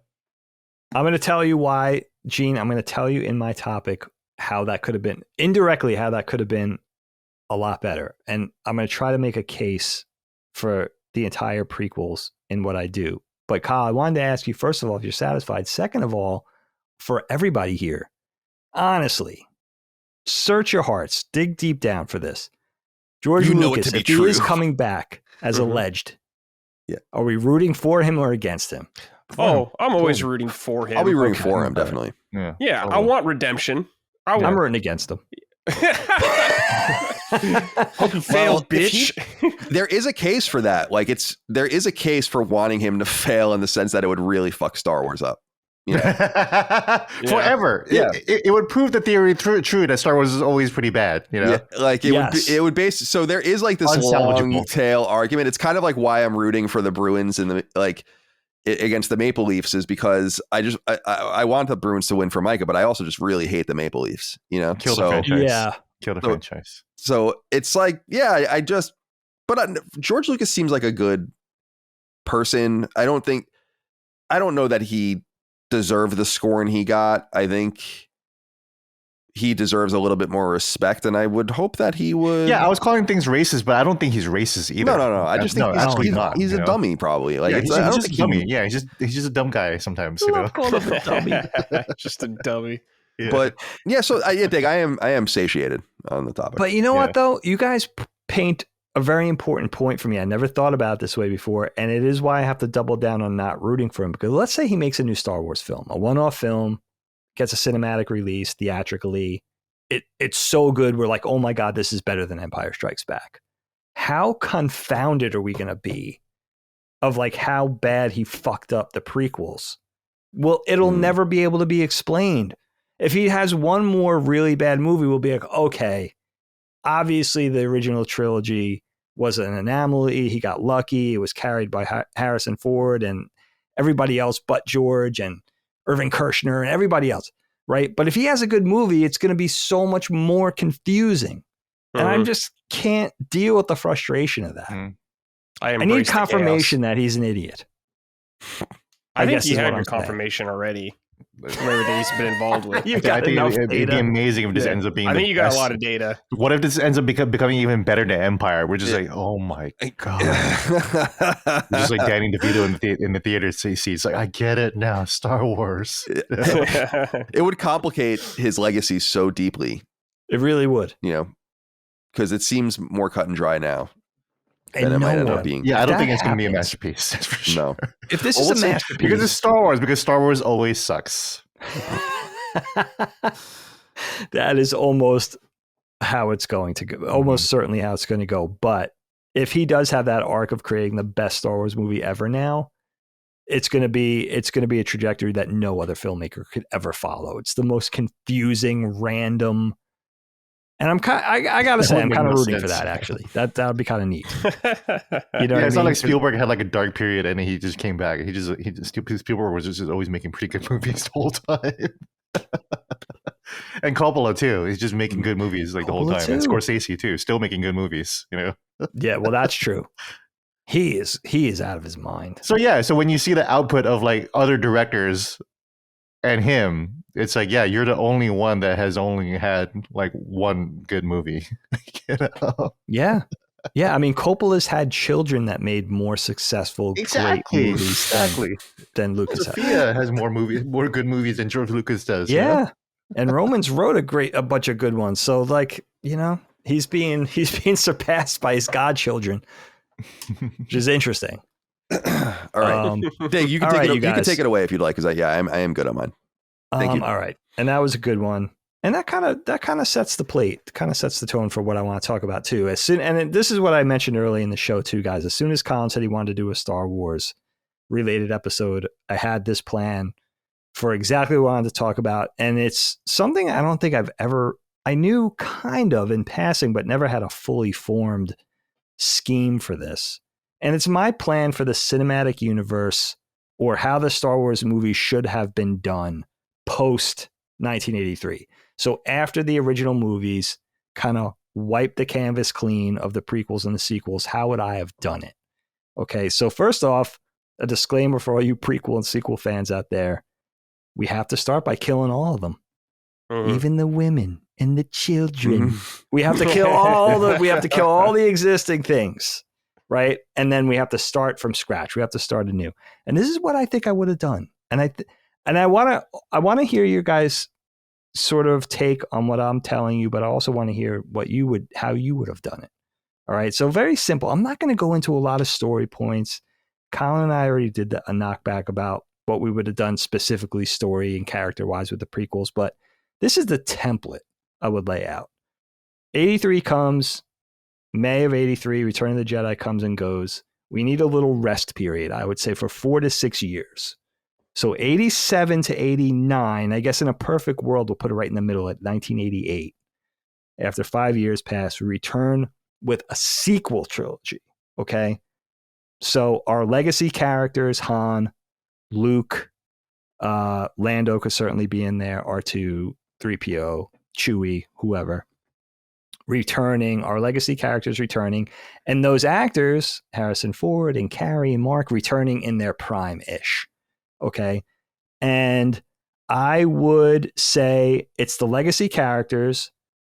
The sequel trilogy revolves around them, but we get introduced to the characters that are going to take the baton, that their progeny. So we have a few little Solos, a few little Skywalkers. Maybe Lando's got a kid in there. Maybe we get Wedge Antilles' kid thrown into the mix, whatever. But we're getting the existing generation and the new generation in this sequel trilogy. But it's important to state that the events largely still revolve around the Lukes and the Hans and the Landos and the Leias. Okay. Although we're starting to get introduced to the younger set. And I think I would set this series 9 to 12 years after the events of Return of the Jedi.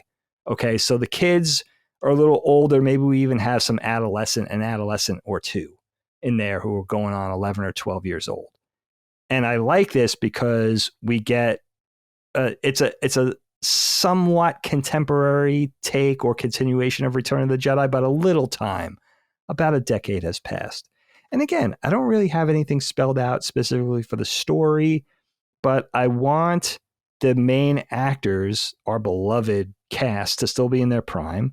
And I want the new story and the new character introduced with them as the backbone, with them as the foundation. Okay. And then I would let that sequel. And I also have to say here, by the way, it's important to consider thinking outside the box.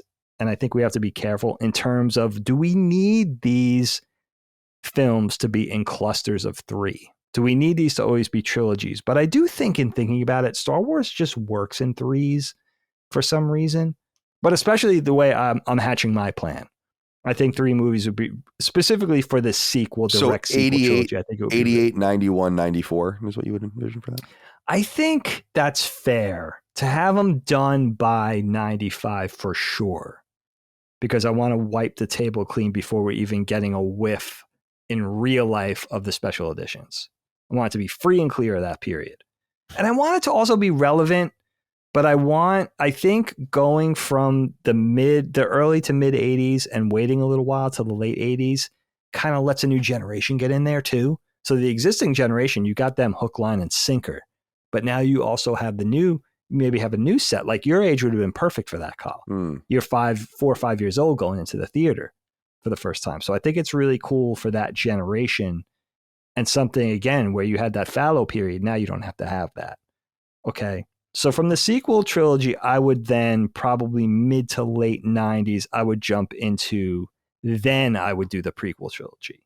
And now, because now the character, your Harrison Fords, your Mark Hamills, your Anthony Daniels, your Peter Mayhews, they're getting a little older. They're aging out. Let's go in and do the prequel trilogy. I think this is what I was saying to Gene about that climactic battle in the existing prequel.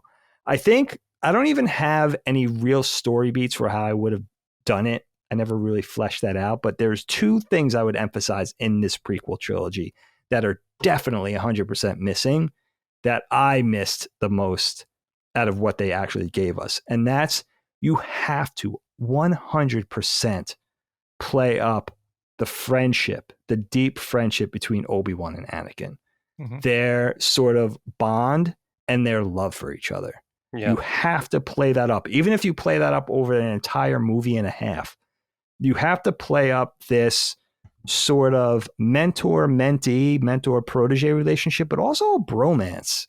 Like, these guys love each other. They have each other's back. They're going to be together forever. They're the dynamic duo of the universe, and they have a deep affection for each other, so that when the betrayal happens, you should cry as a Star Wars fan.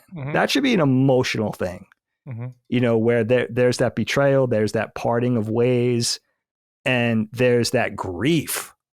You know what I mean? Like that is something that was just completely missed.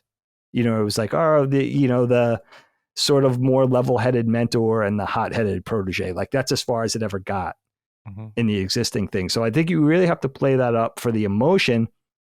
And the other thing is, which I think they kind of did a little bit, but they could have taken this much further, is you have to play up the torture of Anakin being pulled and torn apart by whatever is going on with him, where he's like 50-50. He's like 50 light side, 50% dark side, and he's being pulled apart from the inside out.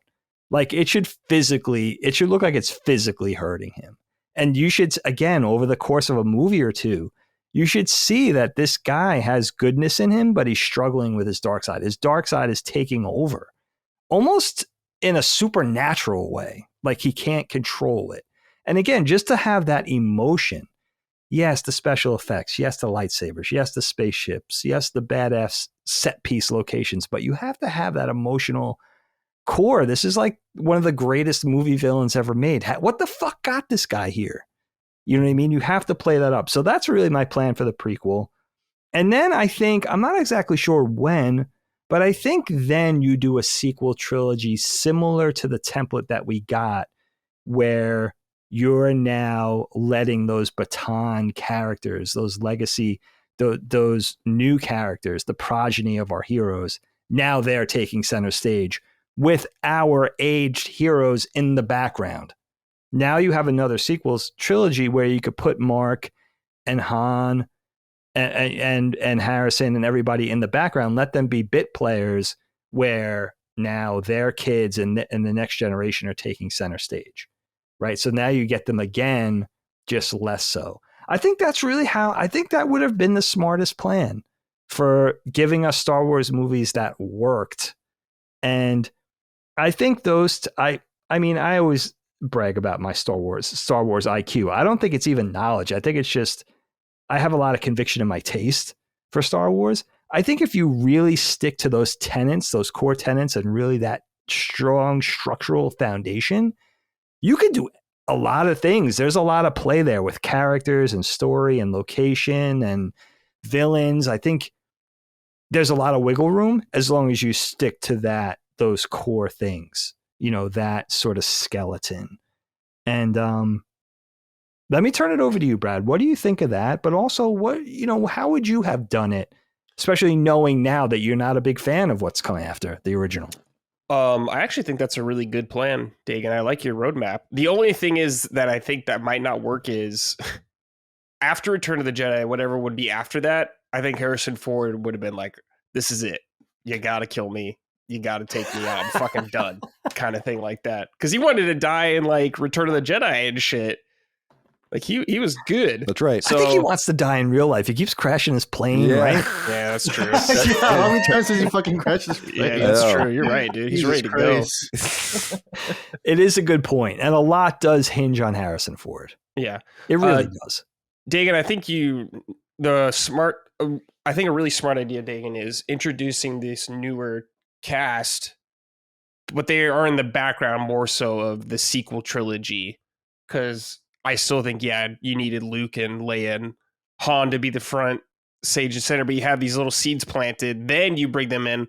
I think that's a really good idea. I wish they would have done that instead. Now I'm sad that we don't have what you said for all these movies, because this sounds way better. It's over. It's over. It's done.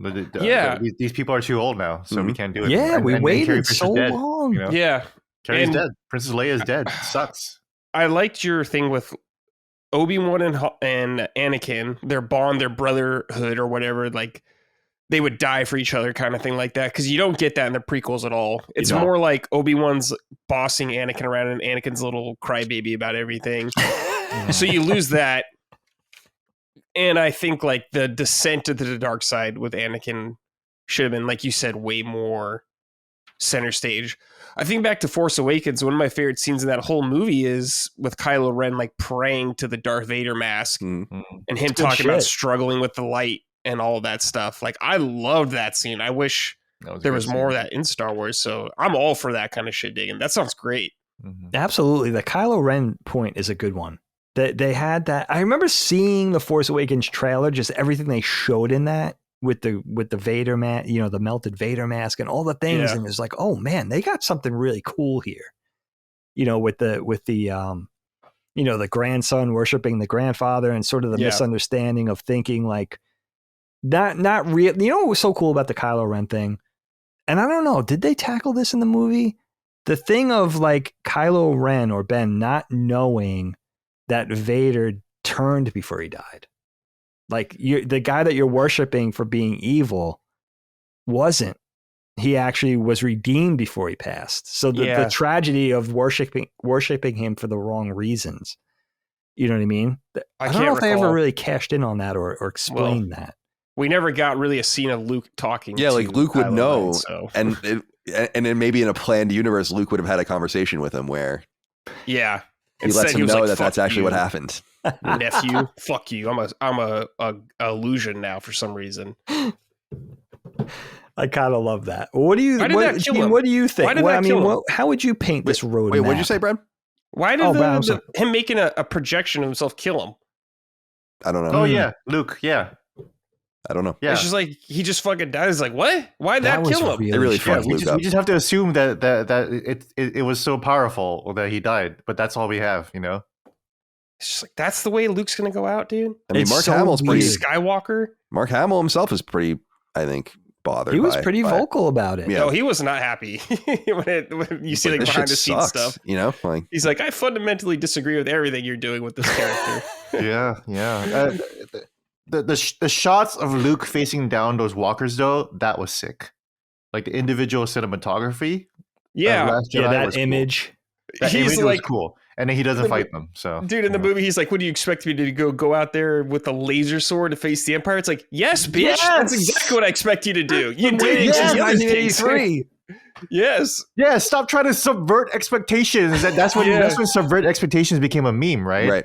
Yes. The Last Jedi was the one who did that. Yeah. Yeah, It's like, no, the we Empire have Strikes our Back. expectations. Yeah. Meet those fucking expectations. Yeah. Yeah. Exceed dickhead. them. Dude.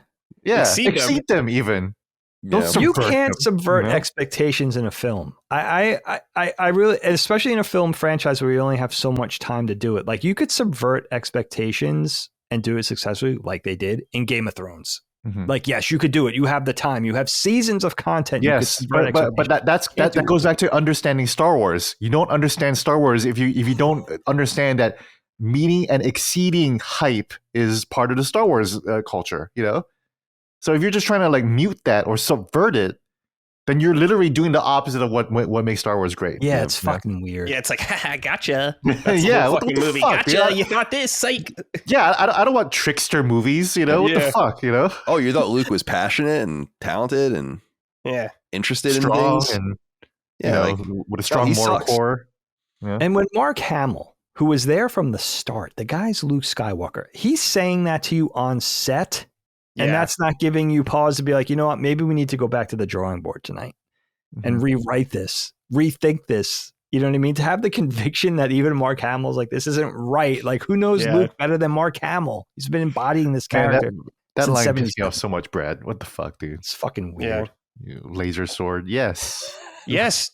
The Of laser. It's course. so cool That to is see. exactly what I expect you to do. Yeah, it would be so cool to see an elderly Luke Skywalker just like flipping in between walkers and like just chopping them down. You know? Well, I don't need fucking Yoda flipping Yeah, the around Yoda- shit. the No, Yoda- no, that's I don't what I need want, that for a guys. scene. That's what I want, you guys. He should have just been I wanted- using the Force, like crazy Force powers, dude. Yeah. Well, yes, no that too. effort. That would have been work too. Zero effort. Yeah. No, I want him to go Metal Gear Rising Revengeance on those fucking walkers, Yeah, dude. just cut everything in half, dude. dude, the Yoda. Oh my god, I can't even. I've said so Dude, much you know about what my the Yoda favorite Luke situation. moment is in the sequel trilogy?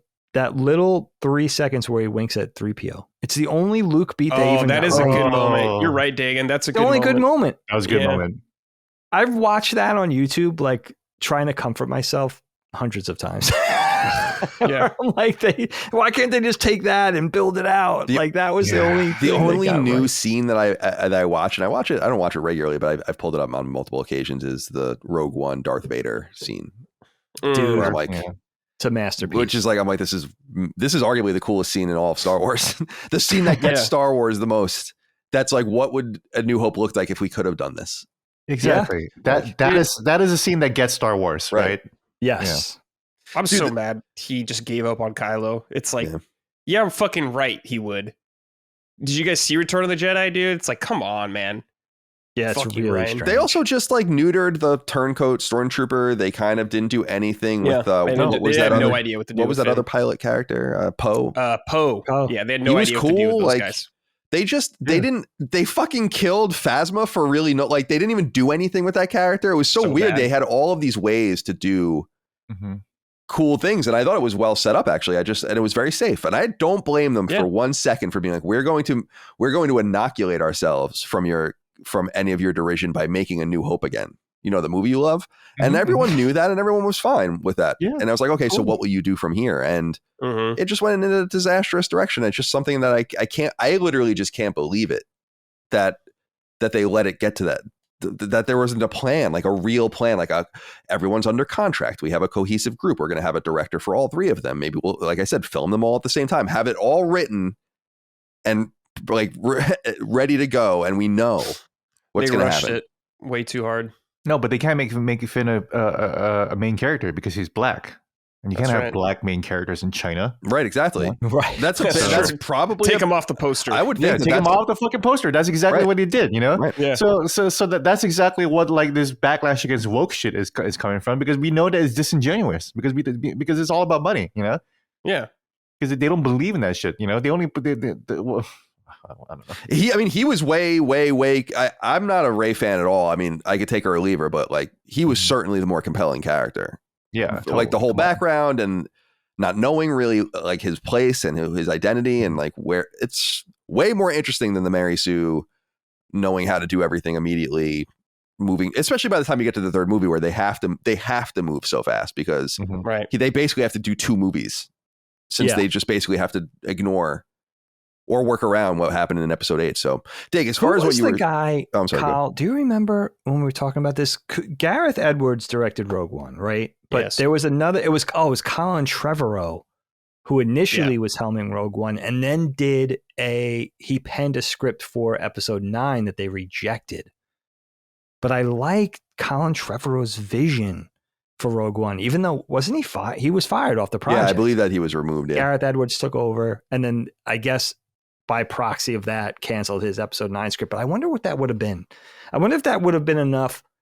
Let me ask you guys this: after Last Jedi, could they save it in the last film? Was it savable at that point? No, I don't think so. It would have to have been a much longer film. Yeah, exactly. It had to be like one of those 2-parter last movies. Yeah, because it set up way too much bullshit and removed so much other bullshit. So it basically invalidated everything that happened in the first movie. So it was like 2 steps backward. And that's it. Not even a step forward. It was just 2 steps backward, you know? Yeah, it was unfortunate. The movies Yeah, at 7, 8, 9 ended up feeling like dueling directors. Like it should be like this. No, it should be like this. No, it should be like this. It was an argument between 2 directors, and it was an argument, you know? a public argument on film. Yeah, multi-million public argument that wasted everyone's time, including everyone involved in those 2 movies. They had to do reshoots and, stuff. I think Kathleen Kennedy all allowed that it. stuff, right? Yeah, they I'm had to just do gonna reshoots say. for part 3 too. They had to reshoot it all over again. You know, it was awful. No leadership.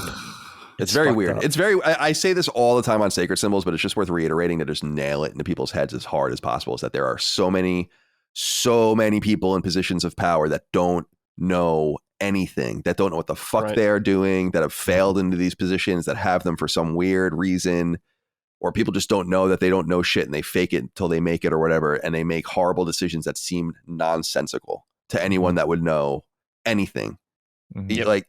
And to me, it's like, that's one of those things where it's like, you got to have, not only should you have a plan for those 3 films, but do you understand you can attract the absolute best talent? You can have a fucking road show and go around and talk to 100 different writing teams about what they would do.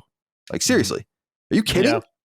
Mhm. Like there was almost no excuse. No amount of money would have stood between them and a good Star Wars movie if they were just willing to do it. And they would have made money on it regardless. It's just there's a cap of how much you could possibly spend on one of these projects. I mean, hundreds of millions of dollars. Okay, fine. And we're going to get the very, very best. It's just fucking weird. That's the whole mystery of Star Wars to me these days. It's fucking weird. Yeah, A because 14-year-old Colin could have told you about these things. You know? What? Do you think it's yeah. just not sacred to a lot of people? Like it's just a lack of importance to them? Like it's not sacred. It wasn't held up on a pedestal like it was to people like us. I think It it's just sounds because like it's it was just to being them. designed by committee. There's too many cooks in the kitchen, you know? It goes back to that's my original definitely point one about thing. George Lucas being like a single visionary, whereas, you know, now it's by committee. Now there's someone in the committee saying, hey, no, we can't make Finn the main character. What are you talking about? We have billions of dollars winning in China. So we're going to offend the Chinese people by putting a black person as a main character? No, we can't do that. There are people that work at Disney that just deal with those problems, by the way, which is something that I learned in doing one of my interviews a couple of years ago. Like that there are exactly, yeah. Like I would imagine that they would have people that would deal with that in part of their problem. Like, you know, we have to deal with the censors or whatever. But No, like, it's their only job to do that. Yeah, yeah, it's crazy. Their only job is to just do that. You know, Disney is that's big enough to have only one person that just does that, or like singular jobs that do that. You know? And I think that's why that actor, what's his name? Can't think of his, the black actor's name. Who? Finn? John Boyega? John Boyega, right? Boyega, And yeah. why he's like very militant, almost about never coming back, right? I mean, at least he was at some point, because I think he knows what time it is. Like, I think he knows what happened. Right? Yeah, he knows exactly what happened. He got fucked over. And he says so much in interviews. He says, I got fucked over. I'm not going back to Star Wars. I'm done. Yeah. You know? And they hurt themselves because there was a lot of potential in using him as an actor. He's very charismatic. They had Very a great talented. thing with the Fallen Stormtrooper. Like funny guy, they fucked them. They shot themselves in the foot. It's a great He has idea. every right. It's a great idea. You know? Yeah. And he's that a great opening actor. scene, like with the where his platoon is going out there and stuff like that. It's like good shit. Cool. Yeah, that was good. That was a good scene. And he escapes and he's all alone in the desert. I'm like, hell yeah, I'm in for this ride, you know? Yeah. And then we just leave him, you know? I don't think he was ever meant to be the main character, honestly. I think I mean, Ray is obviously they just didn't know what to do with him. Yeah. They just had no idea what to do with him, and that shows in Last Jedi completely. Yeah. So that's why I think he's really mad, because it's like they just gave up on him almost. The Disenchanted Stormtrooper is an amazing storyline, story thread to pull from. You know, well, you can go in so many million different interesting directions, and they went with one that everyone fucking hates, including John Boyega. Yeah, they killed his final boss in the second movie. Yeah, they killed Snoke in the second movie, who was the final boss. Oh yeah. So then they're just like, well, shit. Yeah, Phasma was a waste too. Now what? Yeah, just total waste. Yeah, exactly. Yeah, it's weird that he was paired with Phasma in the end as the bad guy, just because they fought the one time in Force Awakens, and now he gets to kill her off, you know? Yeah, in the second movie. It's just like, and I guess they had a relationship because he's Finn 2998 or whatever like that, right? I'm giving him Boogie's numbers, but you know, it's not as egregious as killing Darth Maul in Episode 1, which was maybe the stupidest decision in any of the Star Wars movies. That was very stupid. But it's up there, you know. Yeah, for sure. Well, he came back with robot but that legs. set the tone. That set the tone for many bad decisions to come. Yeah, right. Phasma was absolutely Darth Maul. Totally. Oh, Phasma was. They didn't do anything with Hux.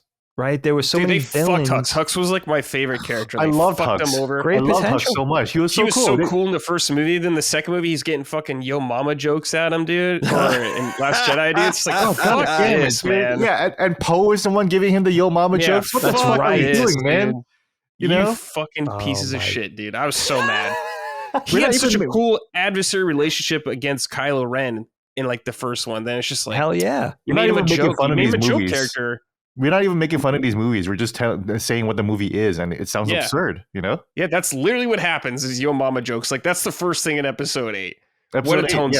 Way to set the tone, guys. God, fuck. Brad, I never thought about that before. Like, Ren and Hux had that thing that Tarkin and Vader had. Like, they were kind of competing for the arm, right? To be on the right hand of who, you know, said leader. They developed that more in the Tarkin novel. I think by the time the movies start, they're already established as like a duo. But there's definitely some infighting. They could have definitely expanded it more. I love that shit with Tarkin. Dig and I always say how cool it is that Tarkin has like no fear of Vader, really. So cool. It is awesome. You know, that's awesome. It's that's awesome. Rad. Yeah. And if you read Rogue One, because that was I'm sorry, good day, go ahead. No, yeah, I'm sorry to interrupt you.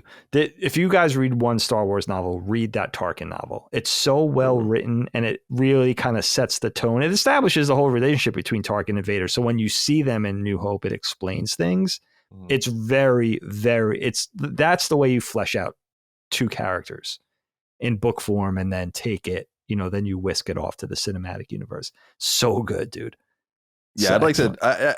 That was like one of the original. New books, right? Was that Tarkin? It might have even been the first one. Yeah. Of like the new wave of books that came like post Disney. But the one thing I will say about Rogue One that pissed me the fuck off was I loved that Tarkin's got to be in it, and we all knew that, and we were curious about how they were going to integrate him in it.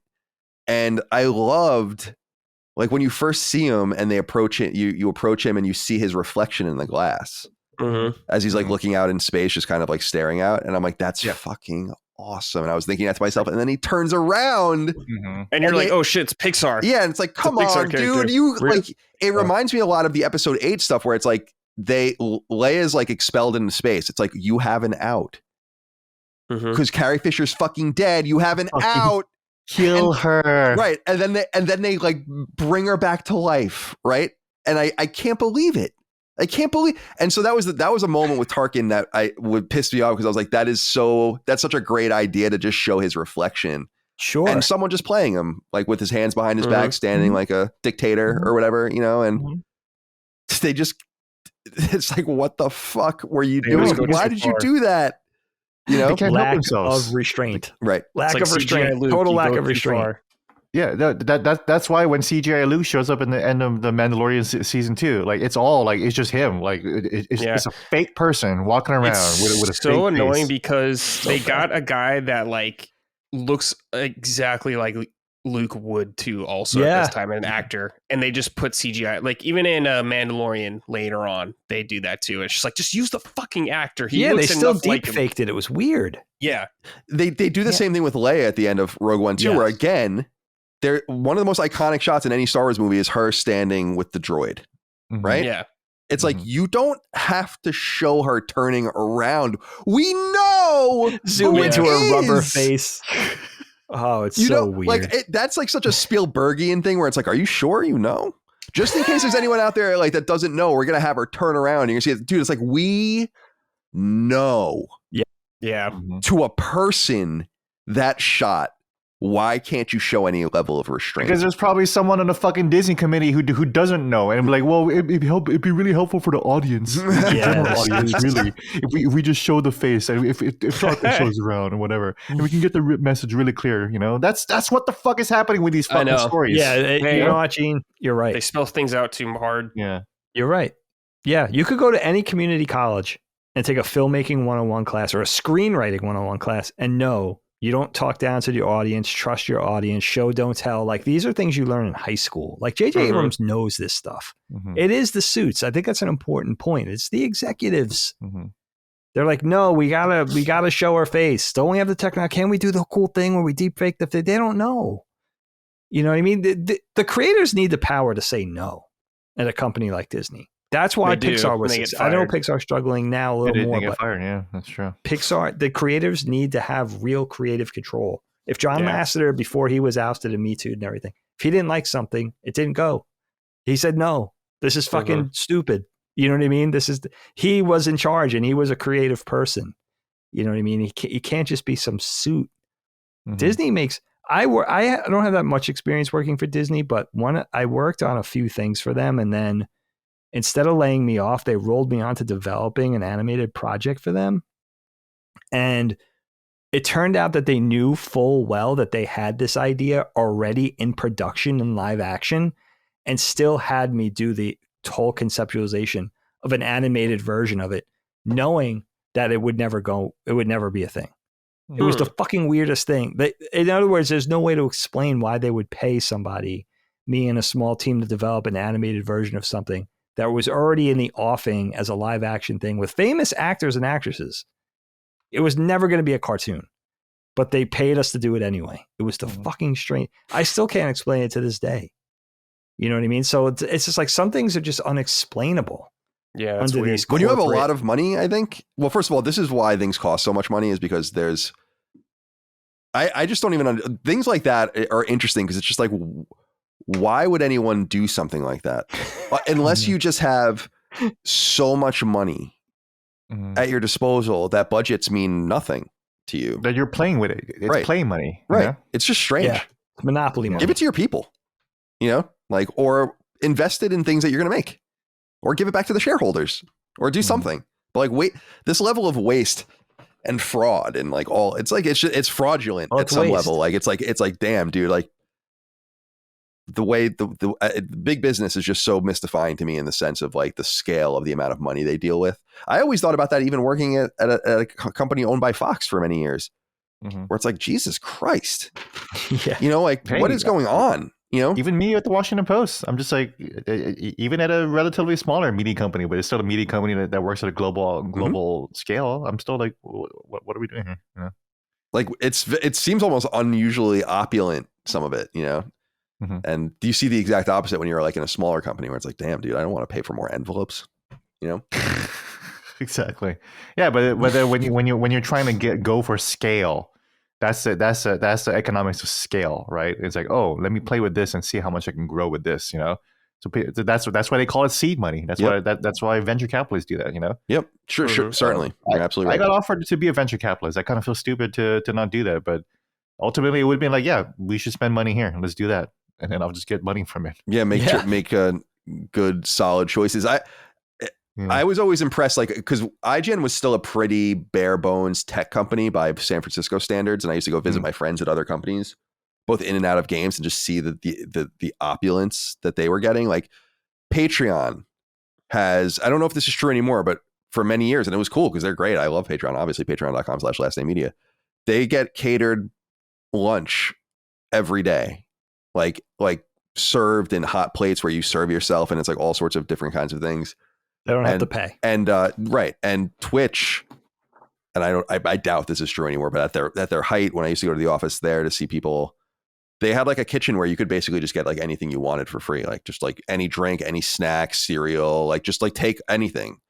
Insomniac was another place like that. Meanwhile, at IGN, they would give us bagels on Friday morning, and then they would take that away from us.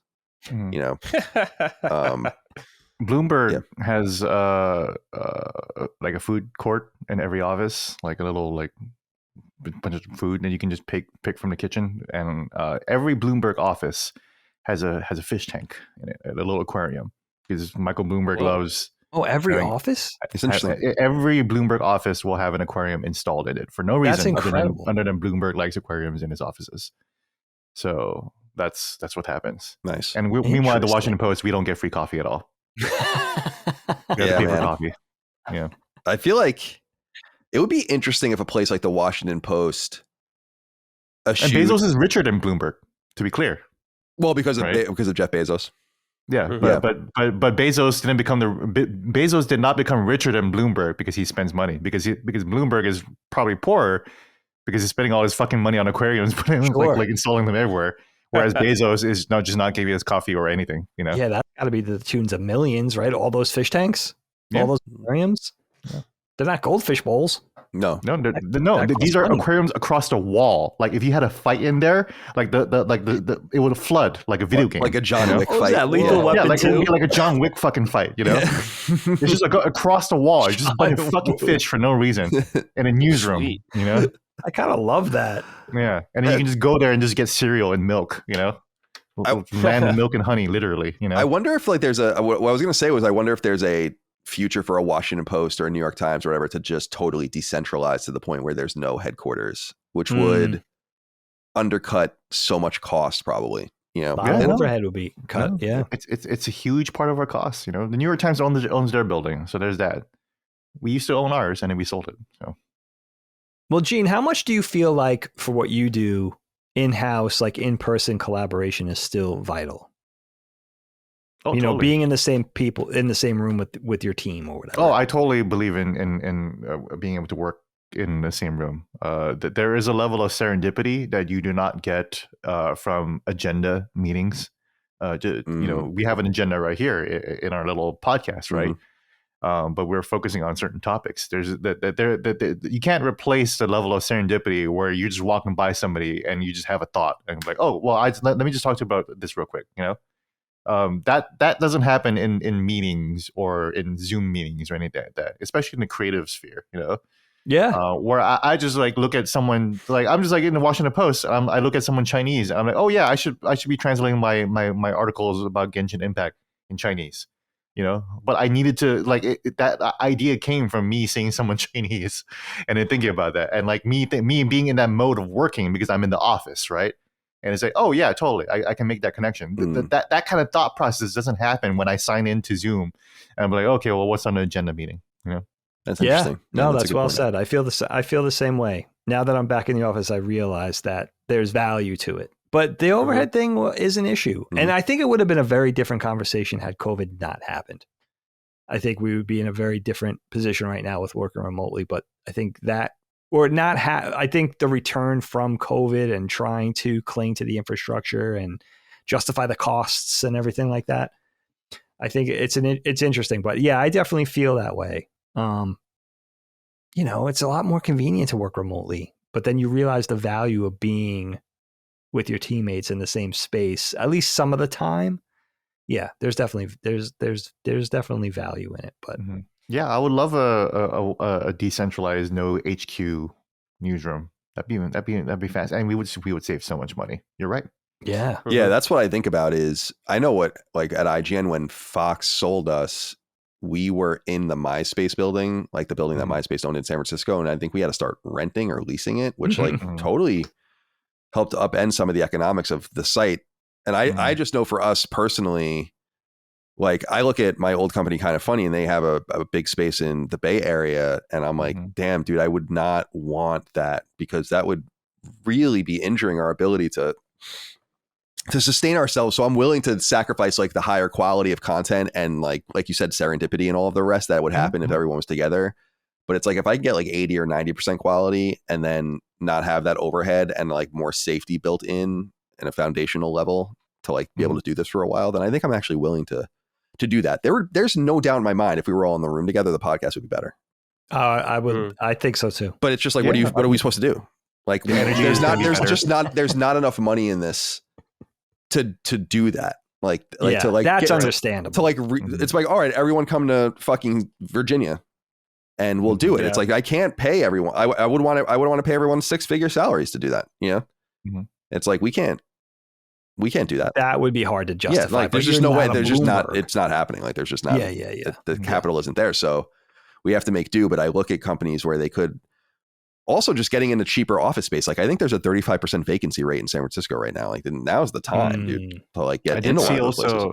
I did also see in those threads about Kind of Funny, where they mentioned that each person earns 100,000 salary at minimum. That's been the case for a while, though, right, Colin? Yeah, which is a lot, you know, for staff that big. Well, like everybody there? Everybody. I think almost everybody there. Yeah.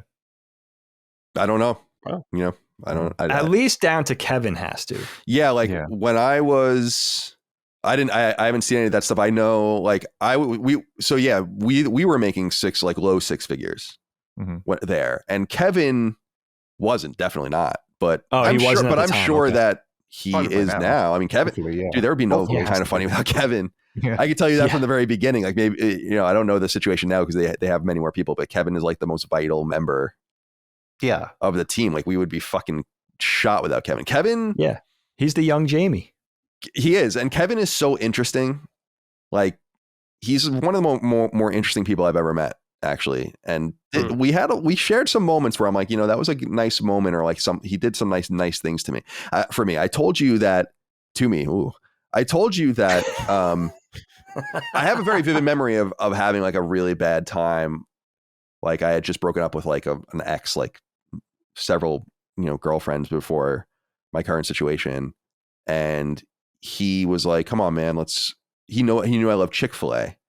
And the closest Chick-fil-A is either across, like in Sausalito, across the Golden Gate Bridge, or in San Jose. So it's like not easy to get to from, he drove all the way to like across the Golden Gate Bridge with me and brought me to Chick-fil-A to like cheer me up. And that always stuck with me, where I was like, that's really sweet. Yeah, man. Yeah, that's nice. You know, where I'm like, he was a nice guy. I miss him a lot. He's a sweet guy. So yeah, that's good if they treat their people that well. And they no doubt must make, I don't know their Patreon numbers anymore, but they must make way more money than we do to be able to justify a staff that big in a space like that. If we were making as much money as I assume they're making, then maybe we would do the same thing, but I don't think we're not in the same situation.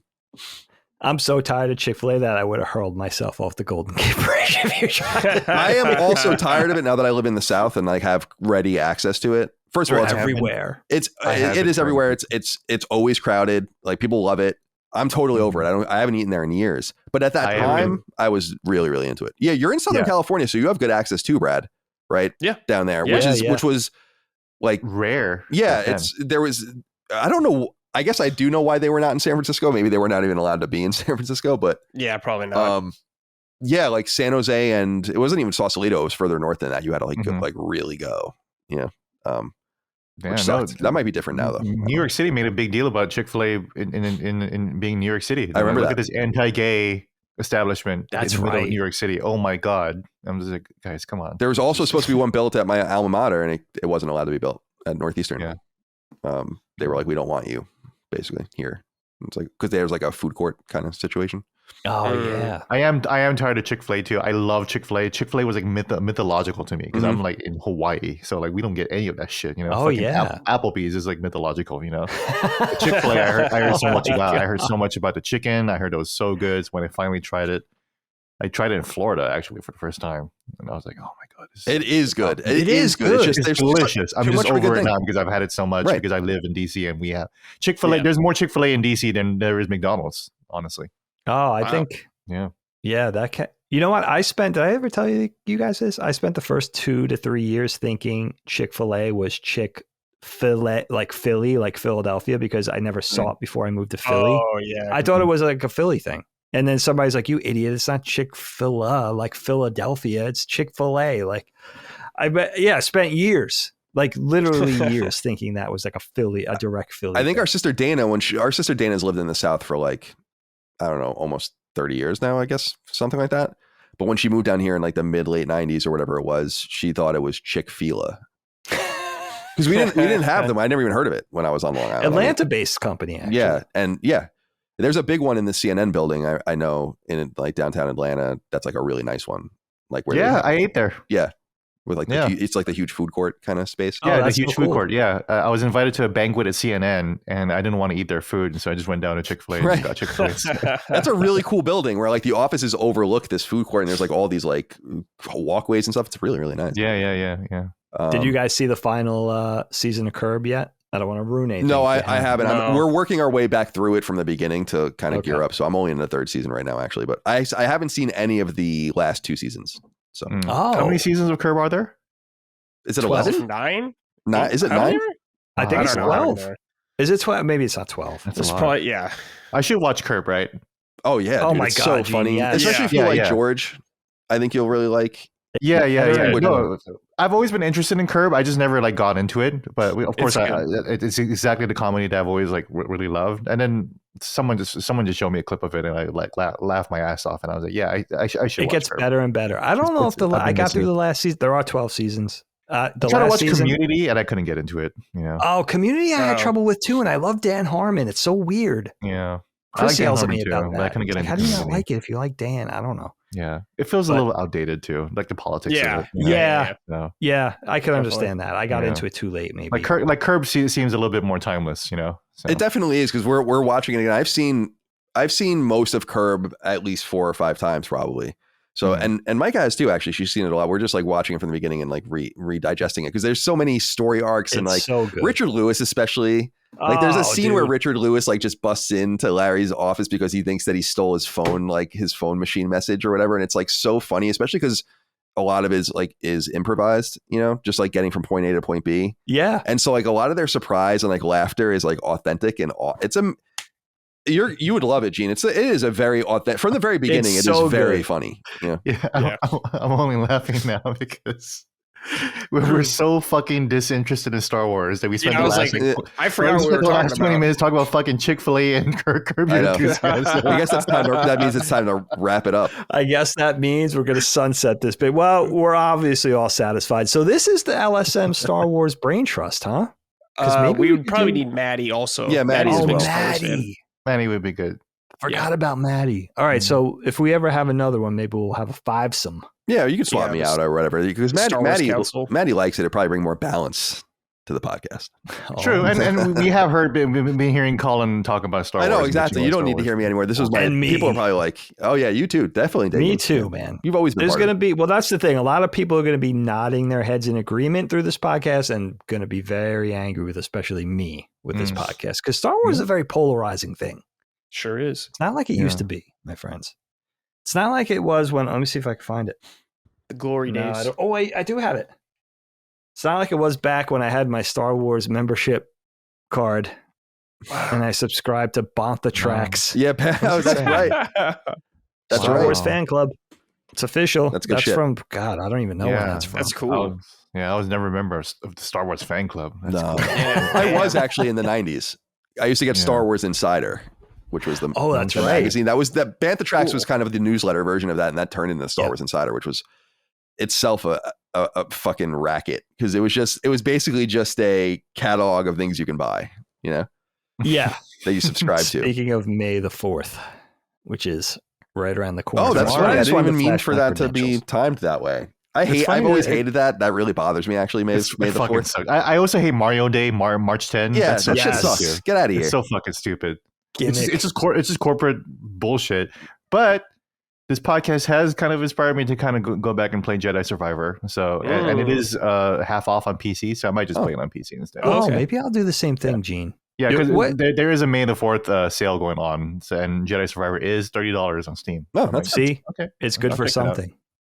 Is that the one, guys? If the more contemporary Star Wars games, if I had to play just one, because that's a big backlog. Yeah, I'd say play those. Yeah, Fallen Order is the first one. And Survivor are good. Play, They're really good. Fallen Order is probably dirt cheap also.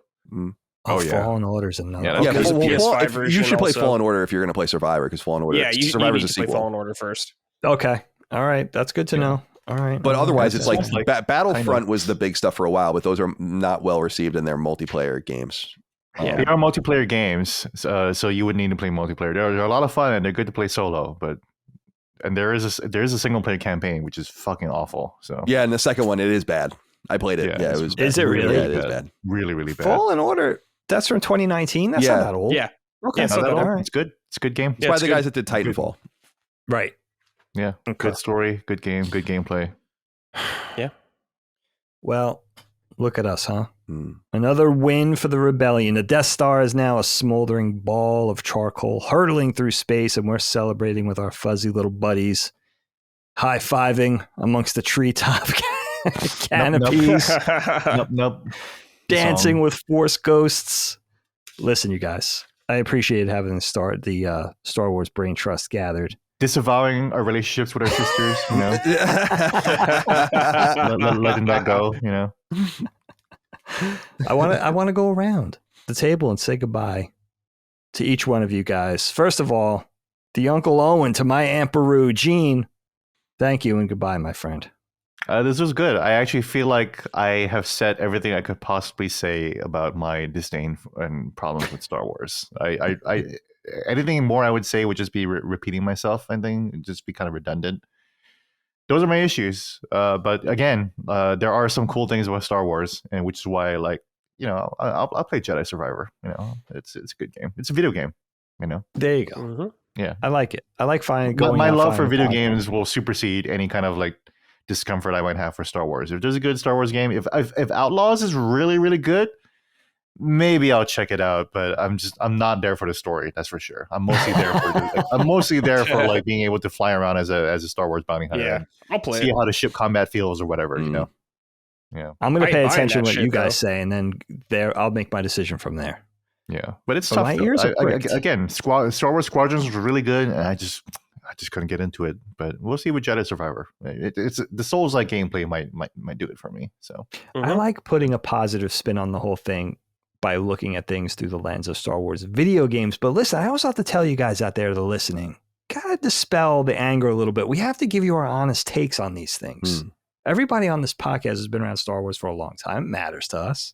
Gotta give you the genuine opinion. You know what I mean? You may not like it. We all But you gotta take it with a grain of salt. Maybe you're not going to agree. Maybe you could agree with everything I said. I don't know. But you know what I mean? That's what you gotta embrace when you're talking about Star Wars, or if I'm making fun of your beloved Star Trek. Listen. Oh my God, get a life. just- If you like Star Trek. It does feel bad though, because my best friend spent like $500 on one of those like lightsabers that actually like lights up and like looks really cool. It looks really, really sick. Oh, And I have then a he really showed- nice one. And he too. showed me a video of it. You have one? Yeah, I'll Yeah, go What get it. color? Yeah. Oh, Brad's going to show us. Exactly. But like they're super cool, and like I would love one if I was still into Star Wars. But then when he showed it to me, I'm just like, yeah, that's cool. I'm Like, going to be it's so hyped if Brad's is green. Please be green. Yeah. Oh, see, so he's got it's the the Kylo Ren one. yeah, he's got the Kylo Ren one. the batteries are dead, but Yeah, Yeah. it looks really sick at night though. Yeah. Look at that handle and everything, dude. yeah, it's Yeah, pretty it's cool. That hilt. Really good detail, Yeah, it's All neat. right. Yeah, it looks super cool at night. and it's got good weight on it too, right? Oh yeah, Show me the Kyber crystal. yeah. It's weighty. Yeah. It's a crank. It's Kyber nice and weighty crystal too. The called? handle, the hilt of it. The Kyber crystal and everything.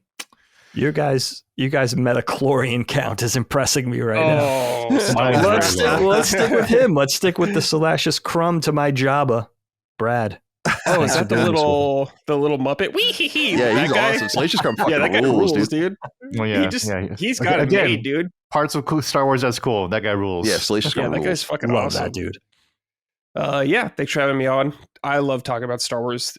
It's rare that I talk with people who are so like-minded with me, though, on so many of these opinions. I'm used to talking to people that fucking love the prequels and shit. Oof. So That's this so was weird. I'm interesting. sorry. It's just so strange. Like I'll never get Colin, I don't understand it. it. Never Either. gonna I get it. feel like that's so typical. I know there's not a huge age disparity between Colin and Brad, but I feel like, and maybe I'm making Brad a little younger because he looks so young, but I really expected to come in with you loving the prequels. I don't know why I thought No, that. fuck I'm no. sorry for misjudging you. I was a good age for I it. might be the biggest defender of the prequels because You are, I think, of episode this, 3. of I this still group. contend it's a good movie. So Yeah, been a I while was since I've in seen it. 6th grade when Phantom Menace came out.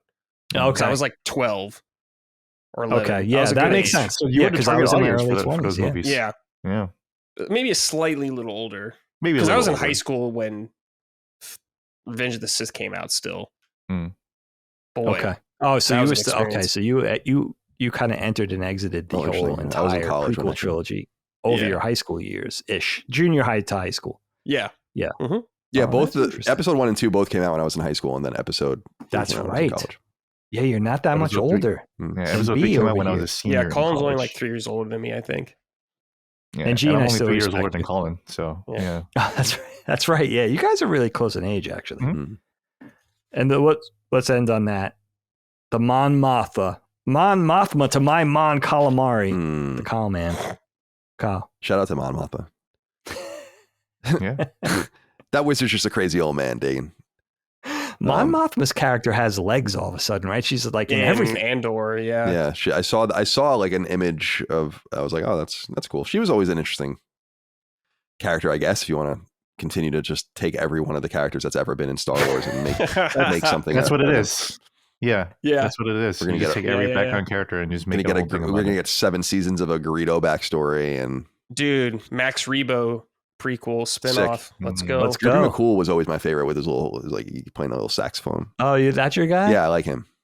Yeah, he's my guy. You don't like Max with the cut off fingertips because Jabba got frustrated with him misplaying for so many times. Remember that story? That was That's in why he Tales had of Jabba's Palace, right? Tales from Oh, I Jabba. think that's what that's from. Yeah, That's you're right. awesome. I didn't know that. Yeah, that's Yeah. some kind of lore there. It was cool. The Colin mentioned the 2 books. I remember distinctly. I feel like we remembered those 2 books so well. But yeah. Yeah, those are good. Yeah, there was others like Tales of the Empire. Tales from Jabba's Palace was the first one of those Tales books, and Dagan had it, Mhm. and then he lent it to me, and I Might I be read over it. here. Yeah, you probably do. It's probably on your Can't bookshelf. see. It Yeah, might so be on my shelf. Yeah, it was fun to talk about.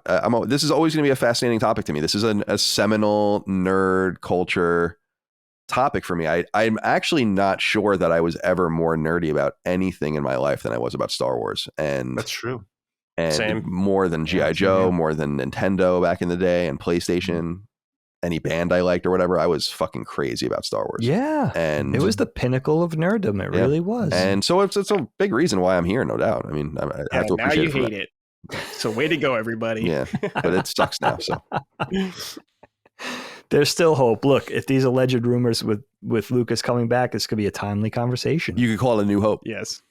It is interesting, though. Brad points out that, and Colin points out, I think this is the only thing that I used to really, really love that I actually hate now. I've never Yeah. actually. There's never been such a vast turnaround of opinion from me in terms of something I really, really love. Like I still love Mario. I still love Superman, Spider-Man's. I'm getting tired of Spider-Man, but that's how strong Disney is in terms of killing Mhm. interest in the things I love. Man, it's like I never thought I would ever say I'm tired It's of a Spider-Man, shame. but I'm kind of tired of Spider-Man. Honestly, I'm done with Peter Parker. I'm I good. can see that. Miles Morales. Yeah. I'm good. You know.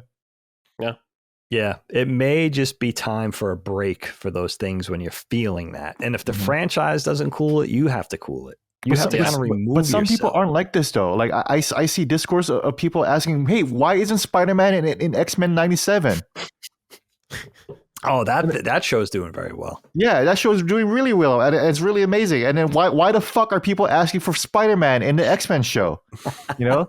So I think I think there is an audience that just wants this shit. I just want more Star Wars. I just want more Spider-Man. I just can't get enough of this shit. I know. It's true. It is true. You just can't fucking stop gooning over this shit. You know.